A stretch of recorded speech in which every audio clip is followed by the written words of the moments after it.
সাংবাদিক, আমি তার সাংবাদিকতা বা তার রিপোর্টিং বিচিত্রাকালীন সময় তার সেই সময়গুলির কথা আমরা মনে করতে পারি। আমরা যে কয়জন সাংবাদিকতার হিরো দেখেছি তার মধ্যে তিনি একজন। পরে তিনি কলাম লেখক হয়েছেন, শিক্ষক হয়েছেন, রিপোর্টিংয়ের সেই ধারা থেকে সরে আসছেন। তবু প্রফেসর আসিফ নজরুল, আপনাকে স্বাগত জানাই। অনেক পরিচয় আপনার এবং অনেকদিন পরে আপনার সাথে দেখা হলো। ধন্যবাদ খালেদ, ধন্যবাদ। তবে প্রফেসর আসিফ নজরুল, আমরা প্রথমে আপনাকে একটু, আমরা আজকে অনেকগুলি বিষয় নিয়ে কথা বলতে চাবো, কারণ আপনি যখন আমাদের এখানে যুক্ত হয়েছেন তখন অনেকগুলি বিষয়, বিশেষ করে আপনি কি করছেন, কি করবেন, সেগুলি নিয়েও অনেকের অনেক কৌতূহল আছে। কিন্তু প্রথমে আমি যেটি জানতে চাইবো যে প্রফেসর ডক্টর মোহাম্মদ ইউনূসের যে সফর, সেই যুক্তরাজ্যে উনি যে সফর করছেন, সেই সফরটিকে কি রাষ্ট্রীয় বা সরকারি সফর বলা যাবে বা বলা হচ্ছে?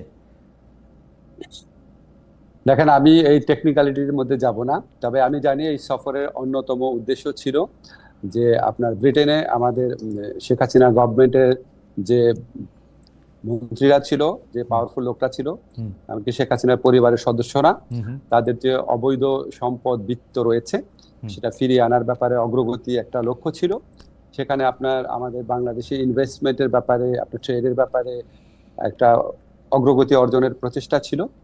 এছাড়া আপনার যদি সম্ভবত আপনার এখানে ইউকের যে প্রধানমন্ত্রী আছেন ওনার সাথে দেখা হওয়ার একটা চিন্তাও ছিল আর কি। আর এই সফরগুলো আপনার পররাষ্ট্র মন্ত্রণালয়ের মাধ্যমে সমন্বয় করা হয়। কিন্তু যখন আপনার প্রবাসী কল্যাণ সংক্রান্ত বিষয় থাকে, যেমন ধরেন স্যার যদি মালয়েশিয়া যখন যাবেন তখন উনি আমার সাথে খুব ডিটেইল আলোচনা করবেন, ফলে এটা আমার সাথে খুব বেশি ডিটেইল আলোচনা করা হয়নি। আরেকটা জিনিস আপনি জানেন যে এখানে তারেক রহমান সাহেবের সাথে দেখা হতে পারে, এটা নিয়ে আমাদের বাংলাদেশের প্রতিটা মানুষের মনে আগ্রহ রয়েছে। অবশ্যই গণতন্ত্র মনা যারা মানুষ তাদের মনের মধ্যে আগ্রহ রয়েছে। সেই সফরটা খুব সম্ভবত হচ্ছে আগামীকাল। কিন্তু স্যার, আমি যেই কারণে এই প্রশ্নটা আসলে করা, যে বাংলাদেশের একজন সরকার প্রধান ইংল্যান্ডে যাচ্ছেন, সরকারি তরফ থেকে তাকে বিমানবন্দরে স্বাগত জানানো হচ্ছে না, প্লাস আমাদের মানে যে প্রেস উইং, সেই প্রেস উইং জানাচ্ছেন যে না, ওই ব্রিটিশ প্রধানমন্ত্রীর সাথে সাক্ষাৎ হওয়ার কথা ছিল কিন্তু তিনি আছেন কানাডায়। পরে আবার বলা হচ্ছে যে না, এটা একটু ভুল হয়েছে। স্যার, পুরো ব্যাপারটা ঠিক পেশাদার মনে হচ্ছে না। এটা কেন এরকম হচ্ছে? মানে আমি কেন এরকম বলতেছি, প্রফেসর আসিফ নজরুল, আমি খেয়াল করেছি যে প্রফেসর ডক্টর মোহাম্মদ ইউনূস যখন সরকার প্রধান ছিলেন না, তিনি যখন সরকার প্রধান না থাকা অবস্থায় বিদেশে যেতেন, এর থেকে বেশি মনোযোগ, এর থেকে বেশি সম্মান তিনি পেতেন। আমি দেখে জেনে বলতেছি, হঠাৎ আমাদের কি হলো? আমি স্যারকে যতটুকু চিনি, ওনার যে সোশ্যাল বিজনেস সামিটটা আছে ওখানে আপনার কয়েকবার আমি স্যারের সফর সঙ্গী ছিলাম। স্যার কিন্তু এয়ারপোর্টে প্রোটোকল পছন্দ করে না। আমাদের এখান থেকে যখন আমরা স্যারকে বিদায় দিই, স্যার চান না একজন উপদেষ্টাও যেন যান। উনি যখন ফিরে আসেন তখন উনি চান না একজন উপদেষ্টাও যেন থাকে। তো উনি যদি চাইতেন বা উনি যদি ওরকম ভাবে এক্সপেক্ট করতেন বা ওইভাবে যদি অ্যারেঞ্জ করা হতো, স্যারের জন্য আপনার বিশিষ্ট ব্যক্তিরা আপনার এয়ারপোর্টে ওয়েট করতো না, এটা আমি বিশ্বাস করি না। আর এখানে একদম মানে পিন পয়েন্টেড করে কি এক্স্যাক্টলি চাওয়া হয়েছিল সেটা আপনি আমার মনে হয় যে পররাষ্ট্র উপদেশ মন্ত্রণালয় আছে, আমাদের প্রেস যিনি আছে ওনারা ব্রিফ করবেন, আপনারা জানতে পারবেন। আচ্ছা, আমি প্রফেসর ডক্টর মোহাম্মদ ইউনূস, আপনি আগেই বলেছেন জনাব তারেক রহমানের সাথে সাক্ষাৎ করার কথা, তার কথা আছে। কিন্তু তার আগেও আমরা চ্যাথাম হাউসে যে ইন্টারভিউ দেখলাম, সেই ইন্টারভিউতে দেখলাম যে তিনি বলছেন যে নির্বাচিত সরকার এলে তিনি থাকবেন না, এটা তিনি জোর দিয়ে বলছেন। পাশাপাশি তিনি বলছেন যে তার ক্যাবিনেটে যারা আছেন তারাও কিন্তু থাকবেন না বা আগ্রহ দেখাবেন না। এখানে আমার দুইটা প্রশ্ন আছে আপনার সম্পর্কে। তো আমরা শুনি যে আপনি অলরেডি আমাদের, মানে আমি এখন যে শহরে আছি সেই শহরে বাড়ি কিনছেন, থাকতে শুরু করেছেন, আপনার পরিবার সেখানে থাকছে এবং আপনি যুক্তরাষ্ট্রে সেটেল হবেন, এইগুলি কেউ কেউ আমাকে খুব জোর দিয়েও বলছেন। আপনি যদি একটু বলতেন। আচ্ছা, এটা তো হঠাৎ আকস্মিকভাবে প্রসঙ্গটা এলো, তাও বলছি আপনাকে যে যারা বা যে এই গুজবটা রটিয়েছে যে যুক্তরাষ্ট্রে আমরা বাড়ি কিনেছি, আমার পরিবার চলে গেছে, এবং যারা এগুলি বিশ্বাস করেছেন তাদের কাছে আমি একটা বিনীতভাবে প্রশ্ন করি যে আপনারা যার কথা শুনে বিশ্বাস করেছেন তার কাছে আপনারা কেন জানতে চান না উনি বাড়িটা কোথায় কিনেছে, অ্যাড্রেসটা কোথায়, ওই বাসাটার ছবিটা কোথায়? আপনি আমেরিকাতে আছেন অনেকদিন ধরে, আপনি জানেন আমেরিকায় যদি কেউ কোনো প্রপার্টি ওন করে, ফ্ল্যাট হোক, জমি হোক, আমি বা আমার স্ত্রী বা আমার পরিবারের সদস্য, এটা পাবলিক ডকুমেন্ট। পাবলিক ডকুমেন্ট না হলেও আপনি পেইড যে সার্ভিস প্রোভাইডার আছে তাদের কাছ থেকে যে কোনো ভাবে এটা জানা সম্ভব কিনা বলে? রাইট, সম্ভব, একদমই সম্ভব। তো যারা লুকানো সম্ভব না স্যার, আমেরিকা প্রপার্টি করে লুকানো সম্ভব না। জি জি, যারা এই মিথ্যা, যারা খালেদ একটা মিনিট, যারা এই মিথ্যাচারটা করেছে এবং যারা এই মিথ্যাচারে বিশ্বাস করেছেন তাদের কাছে আমার কয়েকটা কথা আছে। আপনারা নিশ্চয়ই জানেন যে কারো সম্পর্কে সম্পূর্ণ মিথ্যাচার করা, চরিত্র হরণ করা, দোষারোপ করা, এটা ইসলামের দৃষ্টিতে মহাপাপ। এবং আপনি এই মহাপাপটা যারা করলো তাদের কাছে এটা প্রমাণ না যদি আপনি এই মহাপাপীর কথা প্রচার করেন বা শেয়ার করেন, আপনিও মহাপাপ করছেন। ঠিক আছে? আল্লাহর ভয় করেন। আপনাদেরকে আমি গ্যারান্টি দিচ্ছি যে আমেরিকাতে আমার কোনো প্রপার্টি নাই, আমেরিকাতে আমার পরিবারের কারো কোনো প্রপার্টি নাই, আমাদের কোনো ব্যাংক অ্যাকাউন্ট নাই, কিচ্ছু নাই। কিন্তু আপনাদের কাছে আমার এক্সপেকটেশন হচ্ছে যে বা যারা এই মিথ্যাটা রটিয়েছে তাদেরকে বলবেন প্রমাণ দিতে, 1 নাম্বার। 2 নাম্বার হচ্ছে বাংলাদেশে তো আমার বাচ্চারা স্কুলে পড়ে, ঠিক আছে? সেই স্কুলে যারা সহপাঠী আছে, টিচার আছে, তারপর আমার স্ত্রী এক জায়গায় অত্যন্ত প্রসিদ্ধ একটা জায়গায় 6 বছর যাবত ইকোনমিস্ট হিসেবে কাজ করে। উনি বিভিন্ন ইকোনমিক কনফারেন্সে যান। এখানে কারো না কারো কাছ থেকে তো জানা একটা সোর্স লাগবে, কাউকে না কাউকে বলতে। কারো কাছ থেকে যদি না শুনে, কেউই বললো না, আমার ওয়াইফের কলিগ, আমার বাচ্চার স্কুলের টিচার, আমার কলিগ, আমার প্রতিবেশী, কারো কোনো সূত্র উল্লেখ না করে, বাসার অ্যাড্রেস না দিয়ে, দলিল না দিয়ে, কোনো সাক্ষ্য প্রমাণ ছাড়া একটা মানুষ একটা কথা বলে আপনি এটা বিশ্বাস করলেন? এবং এই যে বিশ্বাস করলেন, দাঁড়ান একটা মিনিট খালেদ, আমাকে বলতে হবে, আপনি যেহেতু প্রসঙ্গ তুললেন, আপনি যে বিশ্বাস করলেন, এখন আপনার দায়িত্ব হচ্ছে যে এই কথাটা রটিয়েছে বা যেই কথাগুলো রটিয়েছে তাদেরকে বলেন যে কোনো একটা প্রমাণ হাজির করার। যদি সে প্রমাণ হাজির করতে না পারে বা তারা যদি প্রমাণ হাজির করতে না পারে, তাহলে তাদের কোনো কথা বিশ্বাস করবেন না। আর যদি আমার বা আমার পরিবারের আমেরিকাতে কোনো property, flat, land, bank account কোনো কিছু পান, তাহলে আমাদের সারা জীবন বিশ্বাস করবেন না।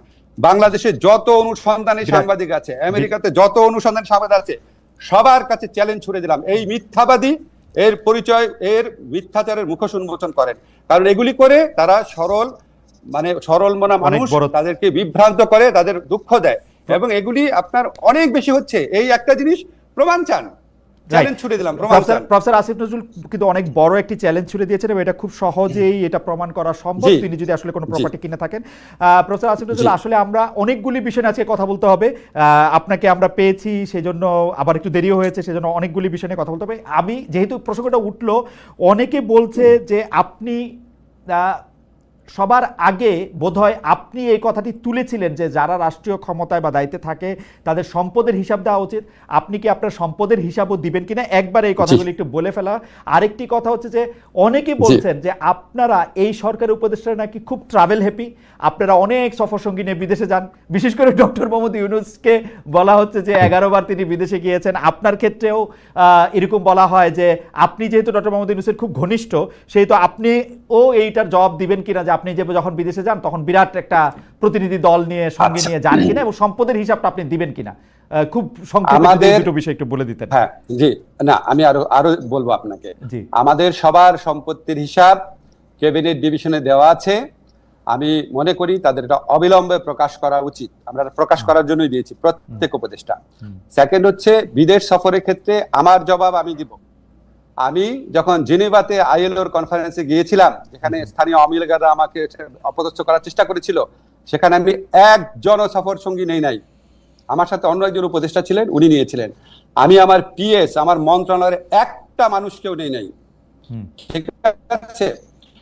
আমি যখন বিদেশে যাই তখন আমার মন্ত্রণালয়ের সর্বোচ্চ 2 জন লোক গিয়েছিল আমার সাথে, এক্সট্রা 2 জন লোক একটা সফরে। সেটা হচ্ছে ওখান থেকে আমন্ত্রণ করা হয়েছিল দেখে।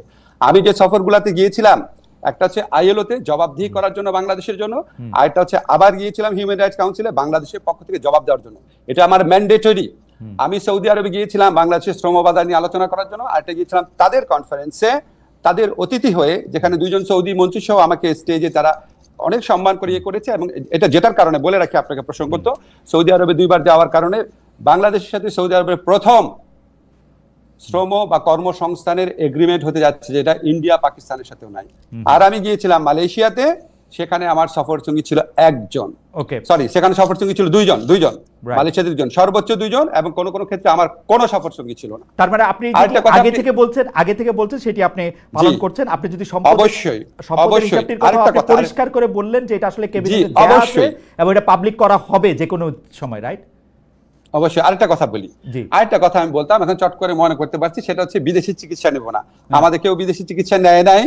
আমার ব্যক্তিগত, আমার এবং আমার পরিবার, আমি উপদেষ্টা হওয়ার পর চিকিৎসা নিয়েছে হচ্ছে পিজি হসপিটাল, যেটা এখন বাংলাদেশ হসপিটাল নামে পরিচিত, ওকে, যেখানে সাধারণ রোগীরা দেখায় সেভাবে দেখিয়েছি। ইবনে সিনাতে দেখিয়েছি, সারা জীবন যেই হসপিটালে দেখাতাম সেখানেই দেখিয়েছি। কোনোদিন বাইরে যাওয়া তো দূরের কথা, বাইরের ওষুধ পর্যন্ত খাই নাই। ওকে, প্রফেসর নজরুল, আমরা একদম এর পরের যে আবার প্রসঙ্গটি যেতে চাই সেটি আবার লন্ডনে প্রফেসর ডক্টর মোহাম্মদ ইউনূস আমাদেরকে মানে একটা প্রশ্নের জবাবে উনি এরকম সংস্কারের বিষয়টি কেন নির্বাচিত প্রতিনিধিদের কাছে ছাড়ছেন না বা ছাড়া হইতেছে না, এরকম একটা প্রশ্নের জবাবের এক পর্যায়ে তিনি বলছেন ভোটাররা আসলে কার কি বক্তব্য আছে কি আছে সেগুলি জানতে চায় না, তারা শুধু বুঝতে চায় কে তাকে বেশি টাকা দেবে তাকেই ভোটটা দেয়। স্যার, আপনি এইটা দেখছেন কি না যে এইটা কিন্তু আসলে সত্যি সত্যি ডক্টর মোহাম্মদ ইউনূস বলছে, টু মাই আটার সারপ্রাইজ। আপনার মন্তব্য একটু শুনতে চাই। না, এটার মধ্যে আমি একটু যোগ করে রাখি স্যার, যে আমার কাছে মনে হয় কিন্তু তিনি মিথ্যা বলেন নাই, কিন্তু কথাটা একটু হাসিনা-এস্ক হয়েছে, শেখ হাসিনার মতো হয়েছে। না, আমি আপনাকে বলি, স্যারের কথাটা সীমিত ক্ষেত্রে সত্যি, কোন কোন ভোটারের ক্ষেত্রে এটা সত্যি, কিন্তু সিংহভাগ ভোটারের ক্ষেত্রে এটা সত্যি না। যদি শুধু টাকা দিয়েই ভোট কেনা যেত তাহলে তো আওয়ামী লীগ আপনার 2018 সনে কিনেই ভোট করতে পারতো, এই রাতের ভোট তো করতে হতো না। যদি টাকা দিয়েই ভোট করা যেত তাহলে তো 2014 আর 2024 এই নির্বাচনী নাটক আওয়ামী লীগকে করতে হতো না, কারণ কে না জানে সবচেয়ে বেশি টাকা আওয়ামী লীগের হাতে আছে। স্যার তো সীমিত ক্ষেত্রে বলেছে, সীমিত ক্ষেত্রে কোনো কোনো ভোটারকে হয়তো করা যায়, ভোট ব্যাংক আছে আমাদের এখানে, আপনি জানেন যে সত্যি, সেটাকে হয়তো একটু স্যার জেনারেলাইজ করে ফেলেছে, এটা হয়তো একটুখানি আপনার কনফিউশনে তৈরি করেছে। আরেকটি বিষয় আপনার সাথে নামের সাথে জড়িত, কিন্তু আমি বিষয়টাকে আরেকটু অন্যভাবে প্রশ্ন করতে চাই। আমরা দেখেছি যে গত সরকার ক্ষমতাচ্যুত হওয়ার পরে আমরা ভারতের সাথে বিভিন্ন বিষয়ের যে চুক্তিগুলি রয়েছে সেই চুক্তিগুলি জনসমক্ষে আসবে সেটা আমরা চেয়েছিলাম, অনেকে চেয়েছিল যে সেই চুক্তিগুলি বাতিলও করা হবে, কিন্তু সেই চুক্তিগুলি বাতিল করা হয়েছে বলে একটিও আমি শুনি নাই, জনসমক্ষেও আসে না। এটার কারণ কি? অনেকে বলে থাকেন এর জন্য নাকি আপনি একজন নিয়ামক, কারণ আপনি ভারতের একজন পরীক্ষিত বন্ধু। আমি স্যার আপনাকে দালাল শব্দটি বলতে পারলাম না, কিন্তু অনেকে এটাও বলে। যাই হোক খালেদ, আমি আপনাকে জিজ্ঞেস করি, আপনি কি 15 বছর এই কথাটা শুনেছেন যে আমি পাকিস্তানের দালাল, আমি পাকিস্তান মন্ত্রী, আমি আইএসআই এর এজেন্ট? প্রচন্ড ভাবে শুনেছেন না? আমি রাজাকার, ছাত্রলীগ মিছিল করেছে আমাকে ধাওয়া করে পাকিস্তানে পাঠিয়ে দিবে, অনেকবার তো শুনেছেন অনেক কিছু। হ্যাঁ, তো এখন বললাম যে এটা তো আপনার কিছু মানুষ এত সরল প্রকৃতি, তাদের কোনো একটা মানুষ অন্য একটা কিছু বললো সাথে সাথে বিশ্বাস করা শুরু করে, আমাদের বৈশিষ্ট্য। কিন্তু বাংলাদেশের ম্যাক্সিমাম মানুষের বুদ্ধিমত্তা অত্যন্ত প্রখর, তারা এইসব প্রচারণায় কান দেয় না। আপনার নিশ্চয়ই মনে আছে, আমি ক্ষমতাসীন হওয়ার পর আমাদের এই সরকার দায়িত্বে আসার পর, আমার দায়িত্বে আসার পর ভারতীয় পত্রপত্রিকায় বরং আমাকে নিয়ে অপপ্রচার করা হয়েছে, যে লস্করে তৈয়বার জিনিসটা সম্পূর্ণ অপপ্রচার, কি জঘন্য অপপ্রচার করা হয়েছে। তো এটা আপনার এতই হাস্যকর। এখন আপনার মাঝে মাঝে আমাকে ধরেন লোকজন বলে কি, ভাই আপনি এগুলি প্রশ্ন উত্তর দেন না কেন? খালেদ, আমাকে একটা সেকেন্ড বলতে দিন। দেখেন, আপনি যখন রাস্তাঘাটে হাঁটবেন, আপনি মাঝে মাঝে কিছু ভিখারিকে দেখেন না, ময়লা হাতে নিয়ে হাঁটে, থুতু মারে লোককে, ময়লা ছুঁড়ে মারে, আপনি কি তাকে কনফ্রন্ট করতে যান নাকি আপনি একটু একটু দূরে দূরে সরে থাকেন? তো এই সমস্ত কথাবার্তা যারা বলে তাদেরকে আমি ওই ধরনের আবর্জনা ছুঁড়ে মারা, যে নোংরা যা থাকা, যে আপনার যে লোক আছে রাস্তার মধ্যে, মানে আমার কাছে মনে হয় কি যে বাংলাদেশের হয়তো খুব বেশি হলে আমার যারা ফলোয়ার আছে, ভক্ত আছে, বা আমাকে যারা ভালোবাসেন, তাদের মধ্যে হয়তো 10% মানুষ যারা খুবই সরল মনা, খুব গভীরভাবে চিন্তা করেন না, তারা হয়তো তাদেরকে প্রভাবিত করতে পেরেছে। কিন্তু 90% মানুষের মনে এগুলি হাস্যরস ছাড়া কিছু উদ্রেক করে না। আর ভারতের সাথে চুক্তি, আপনাকে আমি বলি এটা অবশ্যই প্রকাশ করা উচিত। এখন ধরেন চুক্তিগুলো তো হয় পররাষ্ট্র মন্ত্রণালয়ের মাধ্যমে, ঠিক না? এখন আপনি আপনার প্রোগ্রামে একটু পররাষ্ট্রমন্ত্রীকে বা এই দায়িত্বে যারা আছে তাদেরকে এনে জিজ্ঞেস করলে ভালো হয়। কারণ আমি আপনাকে একটা জিনিস শুধু বলি, আমরা যখন কোনো মিটিং এ বসে, খালেদা, আপনি যখন ডয়েচে ভেলেতে কাজ করতেন, আপনি যখন মিটিং এ বসতেন, আপনি যে মতামতটা দিতেন সেটাই কি ডয়েচে ভেলের মতামত হতো না? ঠিক না? এখন আমার মতামত আমি দিব, একজনের মতামত আরেকজন দিবে, অনেক সময় হতো না। তো আমি আপনাকে একটা জিনিস একটু ব্যাখ্যা করে বলি। ধরেন আমি যখন ঢাকা ইউনিভার্সিটির টিচার ছিলাম, আমাদের 2-1 শিক্ষক ছিলেন ফাঁকিবাজ, ক্লাস নিতেন না। 2-1 শিক্ষক ছিলেন খাতা অনেক দেরি করে দিতেন, ঠিক আছে? তো এটা কিন্তু আমরা একাডেমিক কমিটি মিটিং এ প্রতিবারই সবচেয়ে বেশি এগুলি নিয়ে আমি সোচ্চার ছিলাম, কিন্তু আলটিমেটলি দেখা যেত ডিসিশন হতো না। কেউ কেউ বলতো থাক, এত করা হওয়ার কি দরকার, থাক, আমাদের ডিপার্টমেন্টে বদনাম হবে, থাক, এরকম করে কোনো ব্যবস্থাই নেওয়া হতো না। কিন্তু আমি তো বলে যেতাম, এখন ব্যবস্থা যে নেওয়া হতো যে না, আমার ডিপার্টমেন্টে কোনো ফল্টের জন্য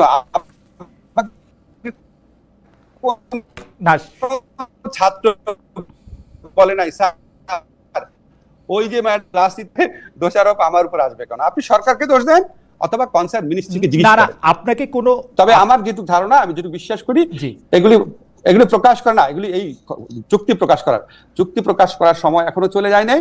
আপনাকে শুধু একটা জিনিস বলি, আমরা এই সরকারে আমরা দায়িত্ব গ্রহণ করার পর একটা কাজ করেছি যেটা ভারত কখনোই চায় নাই, সেটা হচ্ছে আমাদের ইউএনইসি যে কনভেনশন আছে, ওয়াটার কনভেনশন, যেটা আমাদের আন্তর্জাতিক নদীর প্রবাহে আমাদের স্বার্থ রক্ষার ক্ষেত্রে বিরাট ভূমিকা রাখবে, সেটা আমরা র্যাটিফাই করেছি, এক্সিড করেছি, অনুসমর্থন করেছি। এটা আমরা খুব শীঘ্রই আপনি ঘটা করে জানবেন। এই সমস্ত আপনার দেশের স্বার্থ রক্ষা করার জন্য আন্তর্জাতিক চুক্তি আমরা করে যাচ্ছি। আর চুক্তি, আরেকটা কথা শুধু বলি, চুক্তি প্রকাশের সময় এখনো শেষ হয়ে যায় না। অবশ্যই আমি একটু দর্শকদের মনে করা দিতে চাই, যখন আসলে বাংলাদেশে একটা অদ্ভুত অবস্থা ছিল, কেউই আসলে ঠিক মতো কথা বলতে সাহস করতো না, তখন কিন্তু প্রফেসর আসিফ নজরুল, আমি আসলে গত 15 বছরের কথা বলতেছি, প্রফেসর আসিফ নজরুল একদম তার দৃঢ় মানে বুলন্দ আওয়াজে তিনি এগুলি নিয়ে কথা বলেছেন। সেই জন্য আমাদের আশা প্রফেসর আসিফ নজরুলের কাছে অনেক বেশি যে ভারত একচেটিয়াভাবে আপনাকে ট্রান্সশিপমেন্ট বাতিল করে দিচ্ছে, আপনাকে বলছে যে এখানে স্থলবন্দর আমি ব্যবহার করতে দিব না। আমাদের হাতে কি কোনো কার্ড নাই যেটা আমি পাল্টা করতে পারি? আমি পররাষ্ট্র উপদেষ্টার কাছে কাছাকাছি প্রশ্ন করেছিলাম প্রেস সচিবের কাছেও, তারা বলেছেন তারা নাকি কোনো রিটালিয়েশনে বিশ্বাস করে না। প্রেস সচিব, এটা রিটালিয়েশনের কি হইল? মানে ঘটনা হচ্ছে ভারত একচেটিয়াভাবে এগুলি, স্যার আমি আপনার এতদিন ধরে চিনি বলে আমার কাছে মনে হয় যে আপনি এগুলি কেমনে সহ্য করেন, বা আপনি কেন এগুলি কিছু বলেন না, বা আসলেই কি আমাদের হাতে কিছু নাই? Very good question. এখন ধরেন এখন ধরেন আমি আপনাকে বলি, খালেদ, আপনি আমাকে দুইটা প্রশ্ন করছেন, আমাকে একটু টাইম দিবেন বলা যে আপনি এটা কিভাবে সহ্য করেন এবং আপনি কেন বলেন না। আচ্ছা, আমার ল ডিপার্টমেন্টে যেই শিক্ষক ক্লাস নিত না, বা আমার ল ডিপার্টমেন্টে যেই শিক্ষকের একজন দুজন শিক্ষকের কারণে রেজাল্ট পাবলিশ করতে 2-3 মাস দেরি হয়ে যেত, আমার ডিপার্টমেন্টে যেই শিক্ষক ছাত্রদেরকে 0 নাম্বার এবং মাইনাস নাম্বার দিত, আপনার কি মনে হয় আমি এটা সহ্য করতাম? আমি তো প্রত্যেক একাডেমিক কমিটির মিটিং এ বলতাম। তা আপনার কেন মনে হয় না একই রকম সিচুয়েশন এখানেও আছে? আমাদের তো প্রফেসর ইউনুস আছেন, প্রফেসর ইউনুস কেমন এটা না করবেন? মানে আমি আপনার সাথে আমার যে পরিচয় বা আলাপ আছে, হয়তো ডক্টর মোহাম্মদ ইউনুসের সাথে অত আলাপ পরিচয় ঘনিষ্ঠতা নাই, কিন্তু আমি তো উনারে জানি, তো উনারও তো এটাতে নিয়ে মানে নিজে এটা করা উচিত। এবং দেখেন স্যার, আপনার সাথে আমি যখন কথা বলতেছি, অসংখ্য লোক আমাদেরকে বলতেছেন যে 26 লক্ষ ভারতীয়, যদিও এটার কথা আপনি আগে বলছেন, কিন্তু আসলেই তো কোনো চেঞ্জ হয় নাই। মানে হাসিনা সরকার আর ইউনুস সরকারের কি তফাৎ ভারতের ইয়াতে? এটা আমি একটু আপনাকে বলি, এটা তো আমার ক্ষেত্রে কথা, স্যারের ক্ষেত্রে স্যার অনেক বড় প্রেক্ষিত থেকে জিনিসটা দেখে, আমি তো অত বড় প্রেক্ষিত থেকে দেখতে পারি না, ফলে আমার পক্ষে অ্যাপ্রোপ্রিয়েট আনসার করা সম্ভব না ভারতের ব্যাপারে, ভূমিকার ব্যাপারে। যত বৈদেশিক সম্পর্কের যে ব্যাপার আছে সেটার সাথে কোনোভাবেই আমি ইনভলভ না। বৈদেশিক সম্পর্ক দেখে আমাদের পররাষ্ট্র উপদেষ্টা আছে, আমাদের ওই যে আমাদের হাই রিপ্রেজেন্টেটিভ খলিল সাহেব আছে, দেখে আমাদের স্যার দেখে। আপনার মনে হয় কি, আপনি ধরেন আপনি খালি ধরেন ডয়েটসে ভেলেতে একটা জিনিস প্রচার হইলো কেন, তখন আপনি যদি কেউ জিজ্ঞেস করতো, আপনার কাছে মনে হইতো ডয়েটসে ভেলের জার্মান ভার্সনে কি প্রচার হয়েছে আমি কি জানি। তো আমার কাছে এরকম অবস্থা, আপনি উনাদেরকে জিজ্ঞেস করেন, এবং আমার ধারণা উনাদের আরো অনেক অনেক বড় প্রেক্ষিত থেকে দেখে অ্যাপ্রোপ্রিয়েট সময় অ্যাপ্রোপ্রিয়েট ব্যবস্থা নিবেন। এখন আপনি বলেন, ধরেন আমাকে অনেকেই বলে যে 26 লক্ষ ভারতীয় ব্যাপারটা, তো 26 লক্ষ ভারতীয় ব্যাপারটা যদি বলে থাকি তাহলে এটা অত্যন্ত ভারত বিরোধী কথা। তো একই সাথে 26 লক্ষ ভারতীয় বললেন, এটা এত বড় একটা কথা বললেন আপনি, আবার বলে ভারতের দালাল, কোনো কিছু ঠিক নাই। 26 লক্ষ ভারতের ব্যাপারে ভাই একটা কথা ব্যাখ্যা করি, আমরা যখন 15 বছর অ্যাক্টিভিজম করতাম, অনেক জায়গায় অনেক ভাষণ দিতাম, অনেক বক্তব্য দিতাম, যখন আমরা বক্তব্য দিতাম প্রত্যেকটা কথা অ্যাকিউরেট হতো না। এখানে আমি সিপিডির একটা রিসার্চ পেয়েছিলাম, আমি এটা আগের অনুষ্ঠানে ডিটেইল বলেছি, বলেছে 5 লক্ষ, সিপিডি বলেছে 5 লক্ষ, আরেকটা বলছে এর চেয়ে অনেক বেশি হতে পারে। এখন ধরেন আমার যদি অ্যাকচুয়াল ফিগারের চেয়েও ইম্পর্টেন্ট ব্যাপার ছিল ব্যাপক সংখ্যায় রয়েছে। এখন আপনি আমাকে বলেন, সিপিডির মতো একটা প্রতিষ্ঠান যেটা দেবপ্রিয়দা পরিচালনা করে, সিপিডির মতো প্রতিষ্ঠান যদি 5 লক্ষ বলে, আমার মাথায় তো এটাই গেঁথে আছে যে লক্ষ লক্ষ অনেক লোক কাজ করে। এখন ওইখানে বলতে গিয়ে হ্যাঁ হতে পারে যে 26 লক্ষের মধ্যে এক্সাজারেশন আছে, কিন্তু বিপুল সংখ্যক তো ছিল। এখন বিপুল সংখ্যক ভারতীয় আপনার যারা চাকরি করতো, তারা 5 অগাস্ট থেকে 8 অগাস্টের মধ্যে চলে যায় নাই, এটা আপনাদেরকে কে বললো? ওই সিচুয়েশন দেখে যদি আওয়ামী লীগের, একটা সেকেন্ড ভাই, আওয়ামী লীগের যদি হাজার হাজার লোক চলে যেতে পারে, ভারতীয় লোক চলে যাওয়ার কথা না। সেটা তো আপনার কনসার্ন যারা মিনিস্ট্রি আছে, অথরিটি আছে, তাদেরকে আমি তাগিদও দিয়েছি, পিতাকে বলেছি। আমার মনে হয় যে এই ব্যাপারটা আপনি আসলে বলেছেন, পরিষ্কার করেছেন, এবং চলে যেতে পারে সেই সংখ্যা। তারা আবার যেহেতু আপনি যখন বলেছিলেন যে ভারতীয় একটা বিপুল সংখ্যায় কাজ করতে পারে, এবং সিপিটির উদাহরণটা দিয়েই আপনি বলেছিলেন, এবং জনাব তৌহিদ হোসেন যিনি আজকে পররাষ্ট্র উপদেষ্টা তিনিও কাছাকাছি একটি কথা বলেছিলেন, এবং সেইটার ব্যাখ্যা নানা রকম হতে পারে। যেহেতু তারা কি বলে নিবন্ধিত উপায়ে কাজ করতেন না, তাদের আসলে চলে যাওয়াটা অনেক বেশি সহজ, মানে ফ্লাইট ধরে, বাস ধরে, ট্রেন ধরে চলে গেলেই হলো। আমাকে একটু বলতে দেন প্লিজ, এটা জরুরি খুব ইনফরমেশন। ধরেন আমাদের এখানে যারা ভারতীয়রা কাজ করতো, এটা আমরা ইনভেস্টিগেট করে জেনেছি, ওনাদের ওয়ার্ক পারমিট ছিল না। এটা কিভাবে সম্ভব হয়েছিল? এটা হাসিনা সরকার একটা ব্যবস্থা করেছিল, যখন একটা কোম্পানি কাজ পেত, ধরেন ভারতীয় একটা কোম্পানি একটা প্রকল্প পেল, ভারতীয় কোম্পানি যখন প্রকল্পটা পাবে, প্রকল্পের যারা স্টাফ ছিল তাদের জন্য কোনো ওয়ার্ক পারমিট লাগতো না। এটা আপনার খবর নিয়ে দেখেন, এটা আমি এই ইনভেস্টিগেট করে জেনেছি এটা কেন। ফলে আপনি ডকুমেন্টেড পাবেন না। এখন আপনার ধরেন ভারতীয় প্রকল্পে কাজ করছে হাজার হাজার লোক, 5 অগাস্ট থেকে 8 অগাস্টের সিচুয়েশন দেখে, যেখানে আওয়ামী লীগের প্রায় আপনার 10-20 হাজার লোক পালিয়ে গেছে, তো তারা ওখানে বসে থাকবে? ওকে, ঠিক আছে।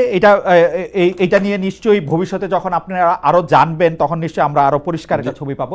কিন্তু প্রফেসর আসিফ নজরুল, আমি আপনার কাছ থেকে, যেহেতু সাংবাদিকতার 2-1টা পাঠও আপনার কাছ থেকে আমার মানে প্রতি সময়ই নিতে হয়, সেজন্য একটু সাংবাদিকতার জায়গা থেকে, বাংলাদেশে তো ডিজিএফআই কেন্দ্রিক আইনগুলি চেঞ্জ তো হয় নাই।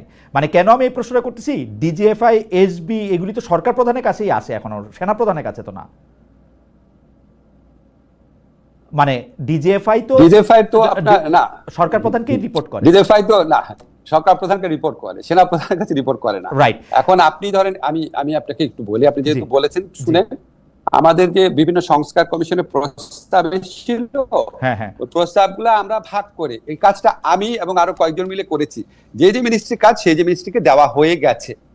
আমার মিনিস্ট্রিতে যে কাজ আসছে, যেটা আইন মন্ত্রণালয়ের অধিভুক্ত বিষয়, সেই আইন মন্ত্রণালয়ের অধিভুক্ত বিষয় এবং এমনকি অন্যান্য মন্ত্রণালয়ের অধিভুক্ত বিষয়, সেটাও কয়েকটা কাজ আমরা করে দিয়েছি। যেমন নারী ও শিশু নির্যাতন দমন আইনের অ্যামেন্ডমেন্ট, সেরকম আমরা 7টা মেজর অ্যামেন্ডমেন্ট করেছি, 7টা। আরো ধরেন 4-5টা আগামী 1 মাসের মধ্যে হবে। একটা মিনিট দাঁড়ান। এখন অন্য মন্ত্রণালয় কেন করছে না বা কোথায় বাধা আছে, ভাই তাদের জিজ্ঞেস করেন। এখন আমি পড়াতাম ঢাকা বিশ্ববিদ্যালয়ে, দাঁড়ান, আমি ঢাকা বিশ্ববিদ্যালয়ে পড়াবো এনভায়রনমেন্টাল ল। এখন কনস্টিটিউশন ল যে পড়াচ্ছে, সে খারাপ পড়াচ্ছে কিনা সেটাকে আমাকে কেউ জিজ্ঞেস করতো না, তো কমন সেন্সের ব্যাপার। এখন আপনি ধরেন লিভারপুলের কোচ, লিভারপুল টিম খারাপ খেলছে, এখন আপনি এটা কি ম্যানচেস্টার ইউনাইটেড কোচকে জিজ্ঞেস করেন, ভাই লিভারপুল খারাপ খেলতেছে কেন? তাদের জিজ্ঞেস করেন না। না না প্রফেসর নজরুল, আমার প্রশ্নটা আসলে এটা না, মানে আমার এইটাও একটু পরিষ্কার হওয়ার দরকার ছিল যে এই সরকারের সময় কোনো চেঞ্জ আসছে কিনা, যাতে director general of forces intelligence এখন সরকার প্রধানকে রিপোর্ট না করে আর কাউকে রিপোর্ট করে কিনা। সেইটা রিপোর্ট করলে আমার একদম সরাসরি প্রশ্ন, প্রফেসর আসিফ নজরুল, কোনোভাবে কি সরকার প্রধানকে না জানিয়ে সাবেক রাষ্ট্রপতি জনাব আব্দুল হামিদের বিদেশে যাওয়া সম্ভব?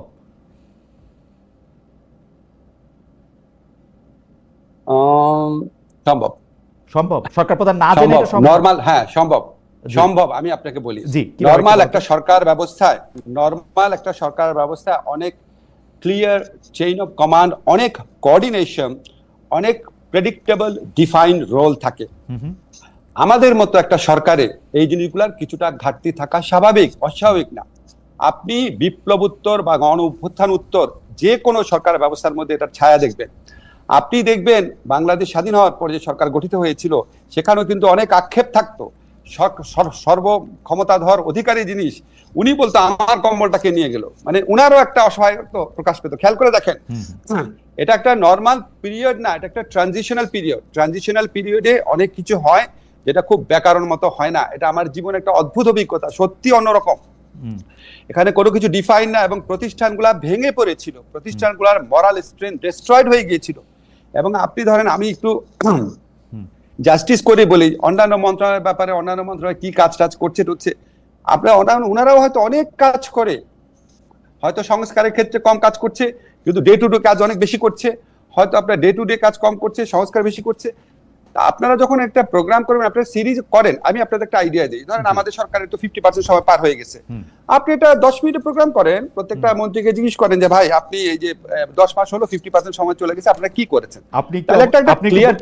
আপনি একটু বলে দিন যাতে সবাই আমার কথা মানে মতো শুনে আর কি। কিন্তু প্রফেসর আসিফ নজরুল, আপনি একটা জিনিস খেয়াল করে দেখেন যে 3 সদস্যের একটা তদন্ত কমিটি, খুবই উচ্চ পর্যায়ের, এটা কমিটি না, এটা কমিশন গঠন করা হয়েছে, কিভাবে উনি চলে গেলেন এতে মনে হয় না যে মানে কেউ কোনো কিছু দেখে নাই, কারোই কোনো কিছু জানা নাই, অথচ মেশিন রিডেবল পাসপোর্টে এখন আমি বাইরে গেলেও আমাকে কিন্তু ইন্সপেক্টর সাহেব অনেকগুলি প্রশ্ন করেন। হামিদ সাহেবকে কি সেই প্রশ্নগুলি করা হয় নাই? উনার পুরো আমল নামা সেই স্ক্রিনে থাকে, এটা সম্ভব? আপনি খালেদ, আপনি এবং এই সরকারের বাইরে যারা আছে তারা প্রত্যেকে আমার চেয়ে অনেক সুখী, ইন এ সেন্স আপনাদের মনে প্রশ্ন আসলে আপনার প্রশ্নটা করতে পারেন, কিন্তু ধরেন আপনি যখন একটা সরকার কাঠামোতে থাকবেন, আপনি প্রশ্ন আসলেও সেটা আমার মনে হয় সীমিত জায়গাতে, আমার মনে হয় এটা পরিষ্কার।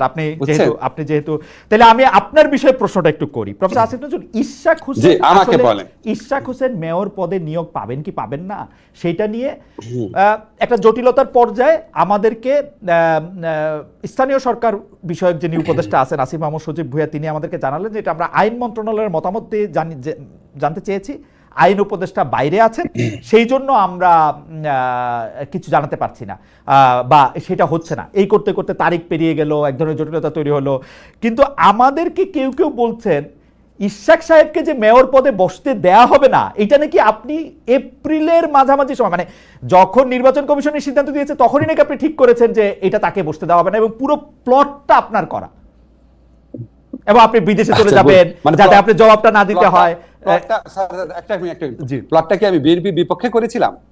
জি, আপনি বিএনপির বিপক্ষে করেছেন। বিএনপির বিপক্ষে? বিএনপির বিপক্ষে। ও গুড গুড, আমি তো সারাক্ষণ শুনি আমি বিএনপির পক্ষে কাজ করি। এইটা বিপক্ষে করেছেন কেন জানি। আচ্ছা শোনেন, আমি আপনারে ভেরি ক্লিয়ারলি বলি, জি আমার কনসিয়েন্সের কাছে আমি 100% ক্লিয়ার। ইশাকের যে জাজমেন্টটা ছিল বিচারিক আদালতে সেটা ত্রুটিপূর্ণ ছিল। আমাদের হাইকোর্টের জাজমেন্ট আছে, ইলেকশন পিটিশন হচ্ছে কোয়াসি সিভিল ম্যাটারে পিটিশন চেঞ্জ করা যায় না। এই যে রায়টা, এই রায়টা রিপোর্টেড না, সেই জন্য অনেকের হয়তো নজরে পড়ে না। রিপোর্টেড কেস সবার নজরে পড়ে।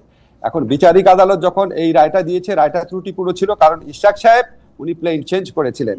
এখন প্লেন চেঞ্জ করে প্রথমে উনি নির্বাচন বাতিল চেয়েছেন, পরে প্লেন চেঞ্জ করে উনি ওনাকে নির্বাচিত করতে বলেছেন। এখন যখন এরকম সিচুয়েশন হয়েছে, তখন অবভিয়াসলি এটা একটা পক্ষ ছিল নির্বাচন কমিশন। নির্বাচন কমিশন একটা সাংবিধানিক প্রতিষ্ঠান। নির্বাচন কমিশনের উচিত ছিল এটা আপিল করা। নির্বাচন কমিশন এটা আমার উপর ঠেলে দিয়েছে। মানে আমি এতই কাঁচা প্লেয়ার যে সে তার দায়িত্ব পালন করবে না, এটা শিল্ড হিসাবে আমি কাজ করব? এটা নির্বাচন কমিশনের সাংবিধানিক দায়িত্ব ছিল, এটা প্রধান বিচারপতির নেতৃত্বে আপিলের ডিভিশনে বলেছে। তো উনি উনার দায়িত্ব পালন না করার শিল্ড হিসাবে আমাকে ব্যবহার করতে চেয়েছে। আমি কোনো রিপ্লাই দেই নাই, কারণ এটা আপনার দায়িত্ব, আপনার দায়িত্ব আপনি পালন করবেন। এখন আমি বললাম কি যে আমি ঢাকার জেলা জজকে কি পরিবর্তন করব, এটা আমি সমাজ কল্যাণ মন্ত্রী শারমিনা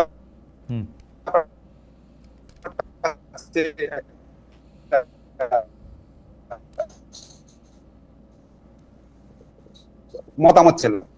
আপনারা মানে আমাকে শিল্ড করে আমি ওয়েট করেছি স্যার ফিরে আসুক, 10 কার্য দিবস তখনও শেষ হয় না। আপনি মনে রাখবেন লতে 10 দিন মানে 10 কার্য দিবস।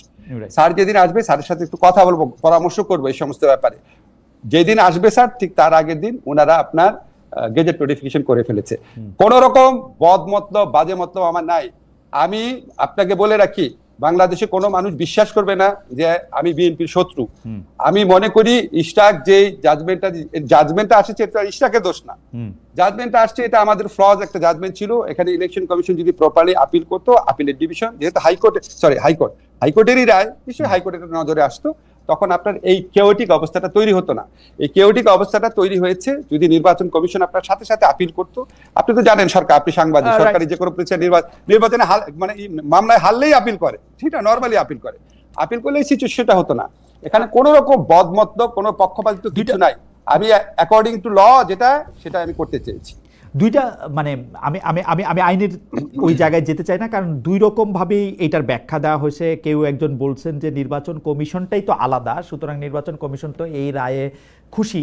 ওরা তো আগের নির্বাচন কমিশনের মানে যে ভুল বা তাপসের জনাব তাপসের পক্ষে গিয়ে তো আর তারা আপিল করবে না, এটা কেউ কেউ বলছে। আমি একটু প্রশ্নটা করি। আমার প্রশ্নটা হচ্ছে যে এইটা চট্টগ্রামের মেয়র ডক্টর শাহাদাতের থেকে কি জন্য আলাদা বিষয়টা, মানে ডক্টর শাহাদাতের কেস আর ইশরাক সাহেবের কেস কেন আলাদা প্রফেসর আসিফ নজরুল?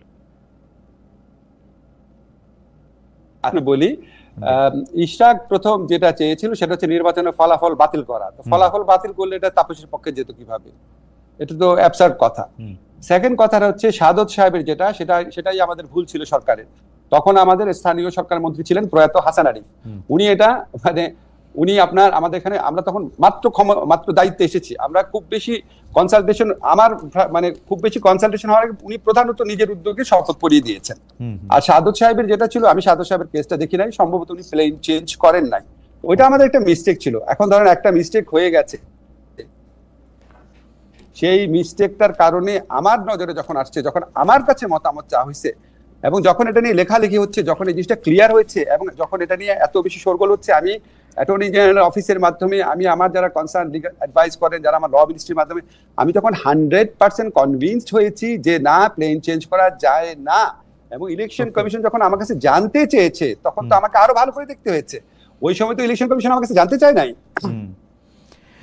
না, মানে এক যাত্রায় পৃথক ফল। এবং আমরা দেখতে পাচ্ছি যে জনাব আসিফ মোহাম্মদ সজীব ভুঁইয়া তার পছন্দ মতো প্রশাসক নিয়োগ দিয়ে দিচ্ছেন, এইটা আবার 2 দিনের জন্য একটা মেয়রের ব্যাপারে তিনি এরকম বাধা দিচ্ছেন, পুরো রাষ্ট্র কাঠামোর জন্য ব্যবহার করা হইতেছে।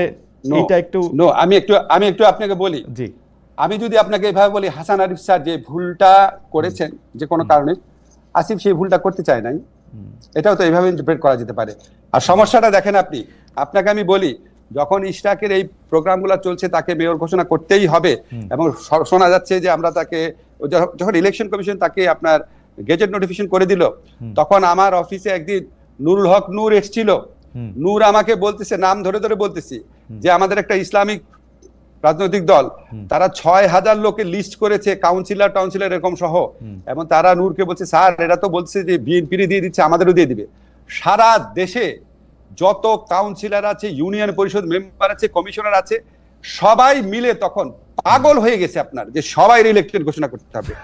তাহলে আপনি সেন্ট্রাল থিম হচ্ছে আমরা শেখ হাসিনা যে ইলেকশন, পৃথিবীর ইতিহাসে জঘন্যতম ইলেকশন, এই জঘন্যতম ইলেকশনে ইলেকটেড লোকগুলোকে সারা বাংলাদেশে ইলেকটেড ঘোষণা করব, এটা একটা এথিক্যাল পয়েন্ট। এবং এই এথিক্যাল পয়েন্টে আমি আপনাকে বলি, এথিক্যাল পয়েন্টে আমি স্ট্রংলি বলেছি এটা সম্ভব না, এটা আদালতের এই রায় ফলটি এটার বিরুদ্ধে আপিল করতে হবে, এটা তাদের দায়িত্ব ছিল। এবং সেখানে আমার মধ্যে কোনো বায়াসনেস নাই। বিএনপি 10টা ভালো কাজ করলে 10টা ভালো কাজ আমি সমর্থন করব, কিন্তু যেই কাজটা আমার মনে হয়েছে তারা ভুল করেছে বা আমাদের বিচার ব্যবস্থার ভুলের কারণে তারা এই দিকে আপনার ইনফ্লুয়েন্স হয়ে ভোট করেছে, সেটা আমাকে কারেক্ট করতে হবে, আমার যখন সুযোগ থাকবে। ওকে, আমার মনে হয় যে এই বিষয়টা নিয়ে আপনি যেটাকে জনাব মরহুম হাসান আরিফ সাহেবের ভুল এবং জনাব আসিফ মোহাম্মদ সজীব ভুঁইয়ার ভুল না করার ইচ্ছা, 6000 নতুন কাউন্সিলরের মানে তাদেরকেও আসলে ইলেক্টেড করার জায়গাটা তৈরি হইতেছে কিনা, সেইটা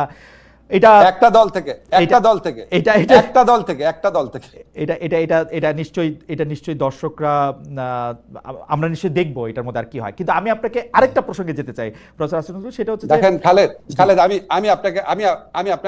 আমি আপনাকে একটা কথা প্রসঙ্গ করে বলে রাখি। দেখেন, আমি এই 15 বছরে বিএনপি এই ফ্যাসিস্ট শেখ হাসিনা বিরোধী আন্দোলনে যে অসীম আত্মত্যাগ করেছে, যে কঠিন আপনার মানে কত লোক তাদের মারা গেছে, কত লোক সর্বশান্ত হয়েছে, কত লোক আহত হয়েছে, কত লোক গুম হয়েছে, এই পুরা কস্টার প্রতি 15টা বছর আমি কি পরিমাণ সিম্প্যাথেটিক ছিলেন আপনি জানেন।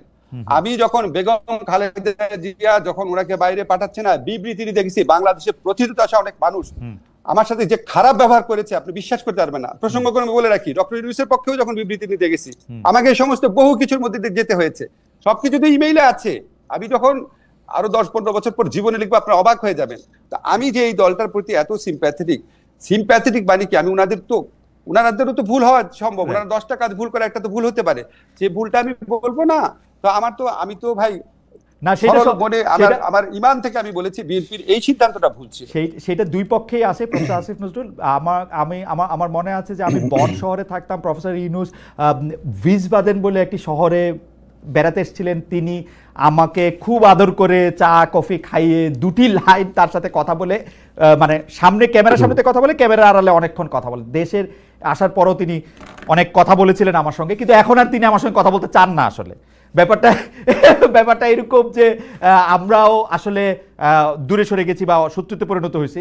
সেইটার জায়গা থেকেই আপনাকে প্রশ্ন করতে চাই প্রফেসর আসিফ নজরুল, যে অন্তর্বর্তীকালীন সরকারের সময় না শুধু আপনি সারা জীবন মত প্রকাশে, আপনি স্যারের সাথে কথা বলার চেষ্টা করেছেন অসংখ্যবার। উনি নিউ ইয়র্ক এসছেন, নিউ ইয়র্কে কথা বলতে চেষ্টা করছি, তারপর হচ্ছে ঢাকায় গিয়ে কথা বলতে চাইছি, এইখানে কথা বলতে চাইছি অসংখ্যবার। উনি আমার বাদে সবার ইন্টারভিউ দিচ্ছেন। যাই হোক, হাওয়েভার এটা উনার ইচ্ছা। কিন্তু আমি স্যারকে জিজ্ঞেস করব। আচ্ছা স্যার, আমি আপনাকে জিজ্ঞেস করি যে আপনি কিন্তু একটা বিষয়ে আপনার কনসিস্টেন্সি অসাধারণ, মানে সেটা কোনোভাবে আপনাকে আমি হিলতে দেখি নাই গত 30 বছরে, সেটা হচ্ছে অবাধ মত প্রকাশের স্বাধীনতা। এমনকি আপনাকে গালি দিলেও, মিথ্যা কথা বললেও আপনি কিন্তু তার মুখ বন্ধ করার উপায় না। কিন্তু আমরা কিন্তু এই যে দেখতেছি যে একজন ইউটিউবার গুম হয়েছে কিনা এই আলোচনার মধ্যে জানা গেল তিনি 2 মাস ধরে গ্রেপ্তার। সাব্বির না কি নাম, তিনি জননিরাপদ, সাব্বির নাম, সরি আমি সাব্বির না কি নাম না, তিনি নাম হচ্ছে মোহাম্মদ সাব্বির সরকার। তিনি জননিরাপত্তা আইন ও সন্ত্রাস বিরোধী আইনের মামলা অভিযুক্ত।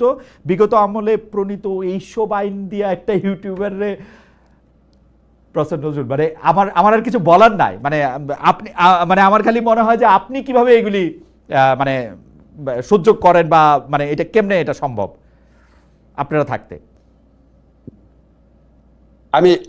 আমি আপনাকে খালেদ বলি, একটা কথা হচ্ছে কি, আমাদের এই আমলে মত প্রকাশের যে স্বাধীনতা আছে, আপনি বিশ্বাস করেন, আমি অনেস্টলি বলি, বাংলাদেশে কোনো আমল এটা ছিল না। আপনি শুধু আমার ক্ষেত্রে দেখেন, আমার ক্ষেত্রে কত মিথ্যাচার, কত জঘন্য চরিত্র হননকারী কথা। বাংলাদেশের প্রচলিত যতগুলো আইন আছে, পেনাল কোড বলেন, সন্ত্রাস দমন আইন বলেন, ডিজিটাল সিকিউরিটি অ্যাক্ট, কতগুলো আইনে মানে অপরাধযোগ্য ভাবে আমার সম্পর্কে চরিত্রহানি কর, মিথ্যা কথা, আমার নিরাপত্তা বিঘ্নিত করার মতো পরিস্থিতি সৃষ্টি করা হয়েছে।